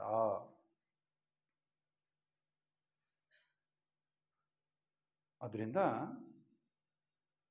ಆ ಮಾರ್ಗದಲ್ಲಿ ನಡೀಬೇಕು ಅಂತ ನಾವು ಮನಸ್ಸು ಮಾಡಿಬಿಟ್ಟಿದ್ದೇವೆ. ಈಗ ಮನಸ್ಸು ಮಾಡದೇ ಇದ್ದರೆ ನಾವಿಲ್ಲಿ ಸೇರೋದಕ್ಕೆ ಸಾಧ್ಯ ಇರಲಿಲ್ಲ, ನಾವು ಬರೋದಕ್ಕೆ ಆಗ್ತಾ ಇರಲಿಲ್ಲ. ಮನಸ್ಸನ್ನೇನೋ ಮಾಡಿದ್ದೇವೆ, ಅದಷ್ಟೇ ಸಾಕಾ? ಅದಷ್ಟು ಸಾಕಾಗೋಲ್ಲ. ನಮ್ಮ ನಿರ್ದೇಶಕರು ಹೇಳೋದು, ಸ್ಲಿಪ್ ಬರೆಸ್ಕೊಂಡು ಬಂದಿದ್ದೀವಿ, ಡಾಕ್ಟರ್ ಹತ್ರ ಹೋಗಿದ್ದೀವಿ, ಅವರು ನಮ್ಮ ರೋಗಕ್ಕೆ ಬೇಕಾದಂಥ ಔಷಧಿಗಳನ್ನು ಬರೆದಿದ್ದಾರೆ, ನಾವು ಡಾಕ್ಟ್ರ್ ಫೀಸ್ ಕೊಟ್ಟಿದ್ದು ಆಯಿತು, ಮೆಡಿಕಲ್ ಶಾಪ್ಗೆ ಹೋಗಿ ಮಾತ್ರೆ ತಗೊಂಬಂದಿದ್ದು ಆಯಿತು, ಆದರೆ ತಗೊಂಬಂದ್ಬಿಟ್ಟು ಏನು ಮಾಡ್ಕೊಂಡಿದ್ದೀವಿ? ಅವ್ರು ಹೇಳೋದಲ್ಲ, ನಿಮ್ಮ ಕೆಳಗಡೆ ಇಟ್ಟು ಬಿಟ್ಟಿದ್ದೀವಿ. ಮತ್ತೆ ನಾಳೆ ಡಾಕ್ಟರ್ ಹತ್ರ ಹೋಗಿ, ಡಾಕ್ಟ್ರೇ ವಾಸಿ ಆಗಲಿಲ್ಲ, ಡಾಕ್ಟ್ರೇ ವಾಸಿ ಆಗಲಿಲ್ಲ ಅಂದರೆ ಡಾಕ್ಟ್ರು ಕೇಳಿದ್ರಂತೆ, ಮಾತ್ರೆ ಸರಿಯಾಗಿ ತಗೊಂಡಿದ್ದೀಯನಪ್ಪ? ಸರ್ ನೀವು ನುಂಗಿ ಅಂತ ಏನು ಹೇಳಲಿಲ್ಲ, ಅದಕ್ಕೆ ನಾನು ಹಾಗೆ ಇಟ್ಕೊಂಡ್ಬಿಡ್ತೀನಿ ಸರ್ ಅಂತ ಹೇಳೋದು. ನಾನು ಈಗ ನಮ್ಮ ಪರಿಸ್ಥಿತಿ ಏನಾಗಿದೆ? ಕೇಳ್ತಾ ಇದ್ದೀವಿ, ಭಾಷಣ ಕೊಡ್ತಾ ಇದ್ದೀವಿ, ಭಾಷಣ ಕೇಳ್ತಾ ಇದ್ದೀವಿ, ಆದರೆ ಅದೇನಾಗಬೇಕು? ಅದಕ್ಕೆ ಆ ಗ್ರಂಥದಲ್ಲೇ ಹೇಳ್ತಾರೆ, ಅನ್ನವನ್ನು ನೋಡಿ ಇದು ಎಷ್ಟು ಚೆನ್ನಾಗಿದೆ ಅಂದ ಮಾತ್ರಕ್ಕೆ ಹೊಟ್ಟೆ ತುಂಬೋದಿಲ್ಲ. ಹೊಟ್ಟೆ ತುಂಬಬೇಕು ಅಂದ್ರೆ ಏನು ಮಾಡಬೇಕು? ಊಟ ಮಾಡಬೇಕು, ಕೈನಲ್ಲಿ ತಗೋಬೇಕು, ಬಾಯಿಂದ ಊಟ ಮಾಡಬೇಕು, ಮಾಡಿದ್ರೆ ಹೊಟ್ಟೆ ತುಂಬುತ್ತೆ. ಹಾಗೆ ಇದು ಎಷ್ಟು ಚೆನ್ನಾಗಿದೆ ವಿಚಾರಗಳು ಅಂತ ನಾನು ಆಗಲೇ ಹೇಳಿದೆ, 3 ನಮಗೆ ಸಿಕ್ಬಿಟ್ಟಿದ್ದಾವೆ, ಒಂಥರ ನಮಗೆ ಸ್ವಲ್ಪ ಸಂತೋಷವಾಗಿರ್ಬೋದು ನಾವು ಅಂತ. ಆದ್ರೆ ಬರೀ ಆ ಸಂತೋಷದಲ್ಲೇ ತೇಲಾಡ್ತಾ ಇದ್ರೆ ಪ್ರಯೋಜನ ಆಗುತ್ತಾ ಅಂದರೆ ಪ್ರಯೋಜನ ಆಗೋದಿಲ್ಲ. ಆದರೆ ನಾವೇನು ಮಾಡಬೇಕು? ಇವುಗಳನ್ನು ಅನುಷ್ಠಾನಕ್ಕೆ ತರಬೇಕು. ಹಾಗಂತ ನಾವೇನು ತಲೆನ ತುಂಬ ಕೆಡಿಸ್ಕೋಬೇಕಾದ್ದಿಲ್ಲ, ತುಂಬ ತಲೆ ಕೆಡಿಸ್ಕೊಳ್ಬಾರ್ದು. ಯಾಕೆಂದ್ರೆ ನಾವು ಯಾರು ಕೂಡ ಇನ್ನೂ ಏನು ಪರಿಪೂರ್ಣರಲ್ಲ. ಒಂದು ವೇಳೆ ನಮ್ಮಿಂದ ಬೇಕಾದಷ್ಟು ಸಲ ತಪ್ಪುಗಳಾಗಬಹುದು. ಒಮ್ಮೊಮ್ಮೆ ನಾವು ಮಾಡುವ ತಪ್ಪುಗಳು ನಮ್ಮನ್ನ ಸರಿ ದಾರಿಗೆ ಕರೆದುಕೊಂಡು ಹೋಗೋದಕ್ಕೆ ಒಂದು ಮೆಟ್ಲುಗಳಾಗಿ ನಾವು ಬಳಸ್ಕೊಳ್ತಾ ಹೋಗ್ಬೇಕು. ನೋಡಿ, ಬೆಳಗ್ಗೆ ಕೇಳಿದೆ ಇವತ್ತು ಈಗ ಅಂತ ಕೆಲಸ ಮಾಡಿಬಿಟ್ಟೆ ನೋಡು, ಈ ಅರಿವು ಬಂದ್ರೆ ಸಾಕು. ಬೆಳಗ್ಗೆ ತಾನೇ ಕೇಳಿದೆ, ಈಗಲೇ ಮತ್ತೆ ಅದೇ ತಪ್ಪು ಮಾಡಿಬಿಟ್ನಲ್ಲ, ಅದೇ ತಪ್ಪು ಮಾಡಿಬಿಟ್ನಲ್ಲ ಅಂತ ನನಗೆ ಬಂದ್ರೆ ಆಗಲೇ ನಾವು ಒಂದು ಸ್ಟೆಪ್ ಮೇಲಕ್ಕೆ ಬಂದ್ವಿ ಅಂತ. ಅದನ್ನು ಬಿಟ್ಟು ನಾನು ಮಾಡಿದ ಸರಿನೇ ಅಂತ ಅಂದುಕೊಂಡ್ರೆ ನಾನು ಎಲ್ಲಿದ್ದೇನೆ? ಎಲ್ಲಿದ್ನೋ ಅಲ್ಲೇ ಇದ್ದೇನೆ. See the false as a false is the beginning of the wisdom. ನನಗೆ ಅರ್ಥ ಆಗಬೇಕು. ನನಗೆ ಅರ್ಥ ಆಗೋದಕ್ಕೆ ಶುರು ಆಗುತ್ತಲ್ಲ, ಅದೇ ವಿವೇಕ ಅಂದರೆ. ನಡೀಲಿ, ಎಷ್ಟು ತಪ್ಪುಗಳು ನಡೀಲಿ, ಏನು ಮಾಡೋಕ್ಕಾಗಲ್ಲ. ಅದು ಎವಲ್ಯೂಷನ್. ಅದು ನಾವು ಯಾವ ಘಟ್ಟವನ್ನು ಕೂಡ ವಿ ಕಾಂಟ್ ಸ್ಕಿಪ್. ಸಿದ್ಧಕ್ಕಿದ್ದಂಗೆ ಸುಮ್ಮನೆ ಏನೋ ಬಿಟ್ಟು ಹೋಗೋದಕ್ಕಾಗಲ್ಲ, ಬಿಟ್ಟು ಹೋಗೋದಕ್ಕೆ ಮುಂದಕ್ಕೆ ಹೋಗೋಕ್ಕಾಗಲ್ಲ. ಅದಕ್ಕೆ ಏನು ಹೇಳ್ತಾರೆ? ಪಶ್ವಾಂಶ ದೈವಾಂಶಗಳ ಗಂಟು ಈ ಮಾನವತೆ ಅಂತಾರೆ DVG ಅವರು. ಬಹಳ ಸುಂದರವಾಗಿ ಹೇಳ್ತಾರೆ, ನಾವು ತಪ್ಪು ಮಾಡದಿರೋಕ್ಕೆ ಸಾಧ್ಯನೇ ಇಲ್ಲ. It is highly impossible. ಯಾಕೆ ಇಂಪಾಸಿಬಲ್? ಇದು ಎಂಥದ್ದು ಮಾನವತೆ ಅಂದರೆ? ದೈವಾಂಶ ಪಶ್ವಾಂಶಗಳ ಗಂಟು ಈ ಮಾನವತೆ. ಇದೆರಡು ಬಂದ್ಬಿಟ್ಟು ನಮ್ಗೆ ಈ ದೇಹಾಂಶ ಬಂದಿರೋದು ಎಲ್ಲಿಂದ ನಮಗೆ ಅಲ್ವಾ? ದೇಹಾತ್ಮ ನಮಗೆ ಪ್ರಾಣಿ ವರ್ಗದ ಕೊಡುಗೆ. 1ನೇ ಭೂತವರ್ಗ, 2ನೇ ಭೂತವರ್ಗ, 3ನೇ ಭೂತವರ್ಗ, ಸಸ್ಯ, ಖನಿಜ ಸಸ್ಯ, ಪ್ರಾಣಿಗಳ ಕೊಡುಗೆ ಇದು ನಮ್ಗೆ. ಈ ದೇಹಾತ್ಮ ಇದೆಯಲ್ಲ, ಇದು ಪ್ರಾಣಿಗಳ ಕೊಡುಗೆ. ಒಂದ್ ಕಡೆ ಇದಿದೆ ನಮ್ಗೆ, ಇನ್ನೊಂದ್ ಕಡೆ ಯಾವುದಿದೆ? ಜೀವಾತ್ಮ ಯಾರ ಕೊಡುಗೆ? ಪುರುಷಾತ್ಮನಿಂದ ಬಂದಿರುವಂಥದ್ದು. ಒಂದ್ ಕಡೆ ದೇವಾಂಶ ಇದೆ, ಒಂದ್ ಕಡೆ ಪಶುವಾಂಶ ಇದೆ. ಈ ಗಂಟು ಸೇರ್ಕೊಂಡಿರೋದು ನಮ್ಮಲ್ಲಿ, ಈ ಗಂಟು. ಸೊ ಏನ್ ಮಾಡುತ್ತೆ? ಎತ್ತು ಏರಿಗೆಳೆಯುತ್ತೆ, ಕೋಣ ನೀರಿಗೆಳೆಯುತ್ತೆ. ಏನ್ ಮಾಡ್ಲಿಕ್ಕೆ ಆಗ್ತಾ ಇಲ್ಲ. ಆದ್ರೆ ಬರ್ತಾ ಬರ್ತಾ ಬರ್ತಾ ನಮ್ಗೆ ಸತ್ಯದ ದರ್ಶನ ಸ್ವಲ್ಪ ಆಗ್ತಾ ಆಗ್ತಾ ಆಗ್ತಾ ಈ ದಿಶೆಯಲ್ಲಿ ನಾವು ಕೇಳಿದ್ದನ್ನು ಅನುಷ್ಠಾನ ಮಾಡೋದಕ್ಕೆ ಪ್ರಯತ್ನನ ಮಾಡ್ತಾ ಮಾಡ್ತಾ ಮಾಡ್ತಾ ಮಾಡ್ತಾ ಕೊನೆಗೆ ದೈವಾಂಶ ಏನಾಗುತ್ತೆ? ಗೆಲ್ಲುತ್ತೆ. ಆ ಗೆದ್ದೇ ಗೆಲ್ಲುವೆವು ಅನ್ನುವಂಥ ಒಂದು ದೃಢ ನಿರ್ಧಾರ ನಮಗಿದ್ರೆ ಈ ದೋಷಗಳನ್ನು ನಾವು ಕಳ್ಕೊಳ್ಬೋದು. ಅದಕ್ಕೆ ಈ ವಿವೇಕ ಅನ್ನುವಂಥ ಸಾಧನ ನಮಗೆ ಬಹಳಷ್ಟು ಸಹಾಯ ಮಾಡುತ್ತೆ ಅಂತ ಹೇಳ್ತಾ, ತಮಗೆ ಕೊಟ್ಟಂತಹ ಒಂದು ವಿಚಾರವನ್ನು ಬಹಳ ಸಮರ್ಥವಾಗಿ ಮಂಡಿಸಿರ್ತಕ್ಕಂತಹ ನಮ್ಮ ಸೋದರಿ ಜ್ಯೋತಿ ಅಕ್ಕನವರಿಗೆ ಧನ್ಯವಾದಗಳನ್ನ ಹೇಳ್ತಾ ಇಲ್ಲಿಗೆ ಈ ಸೆಷನ್ ಮುಕ್ತಾಯ ಆಗಿದೆ. ಈಗಾಗಲೇ ನಿಮಗೆ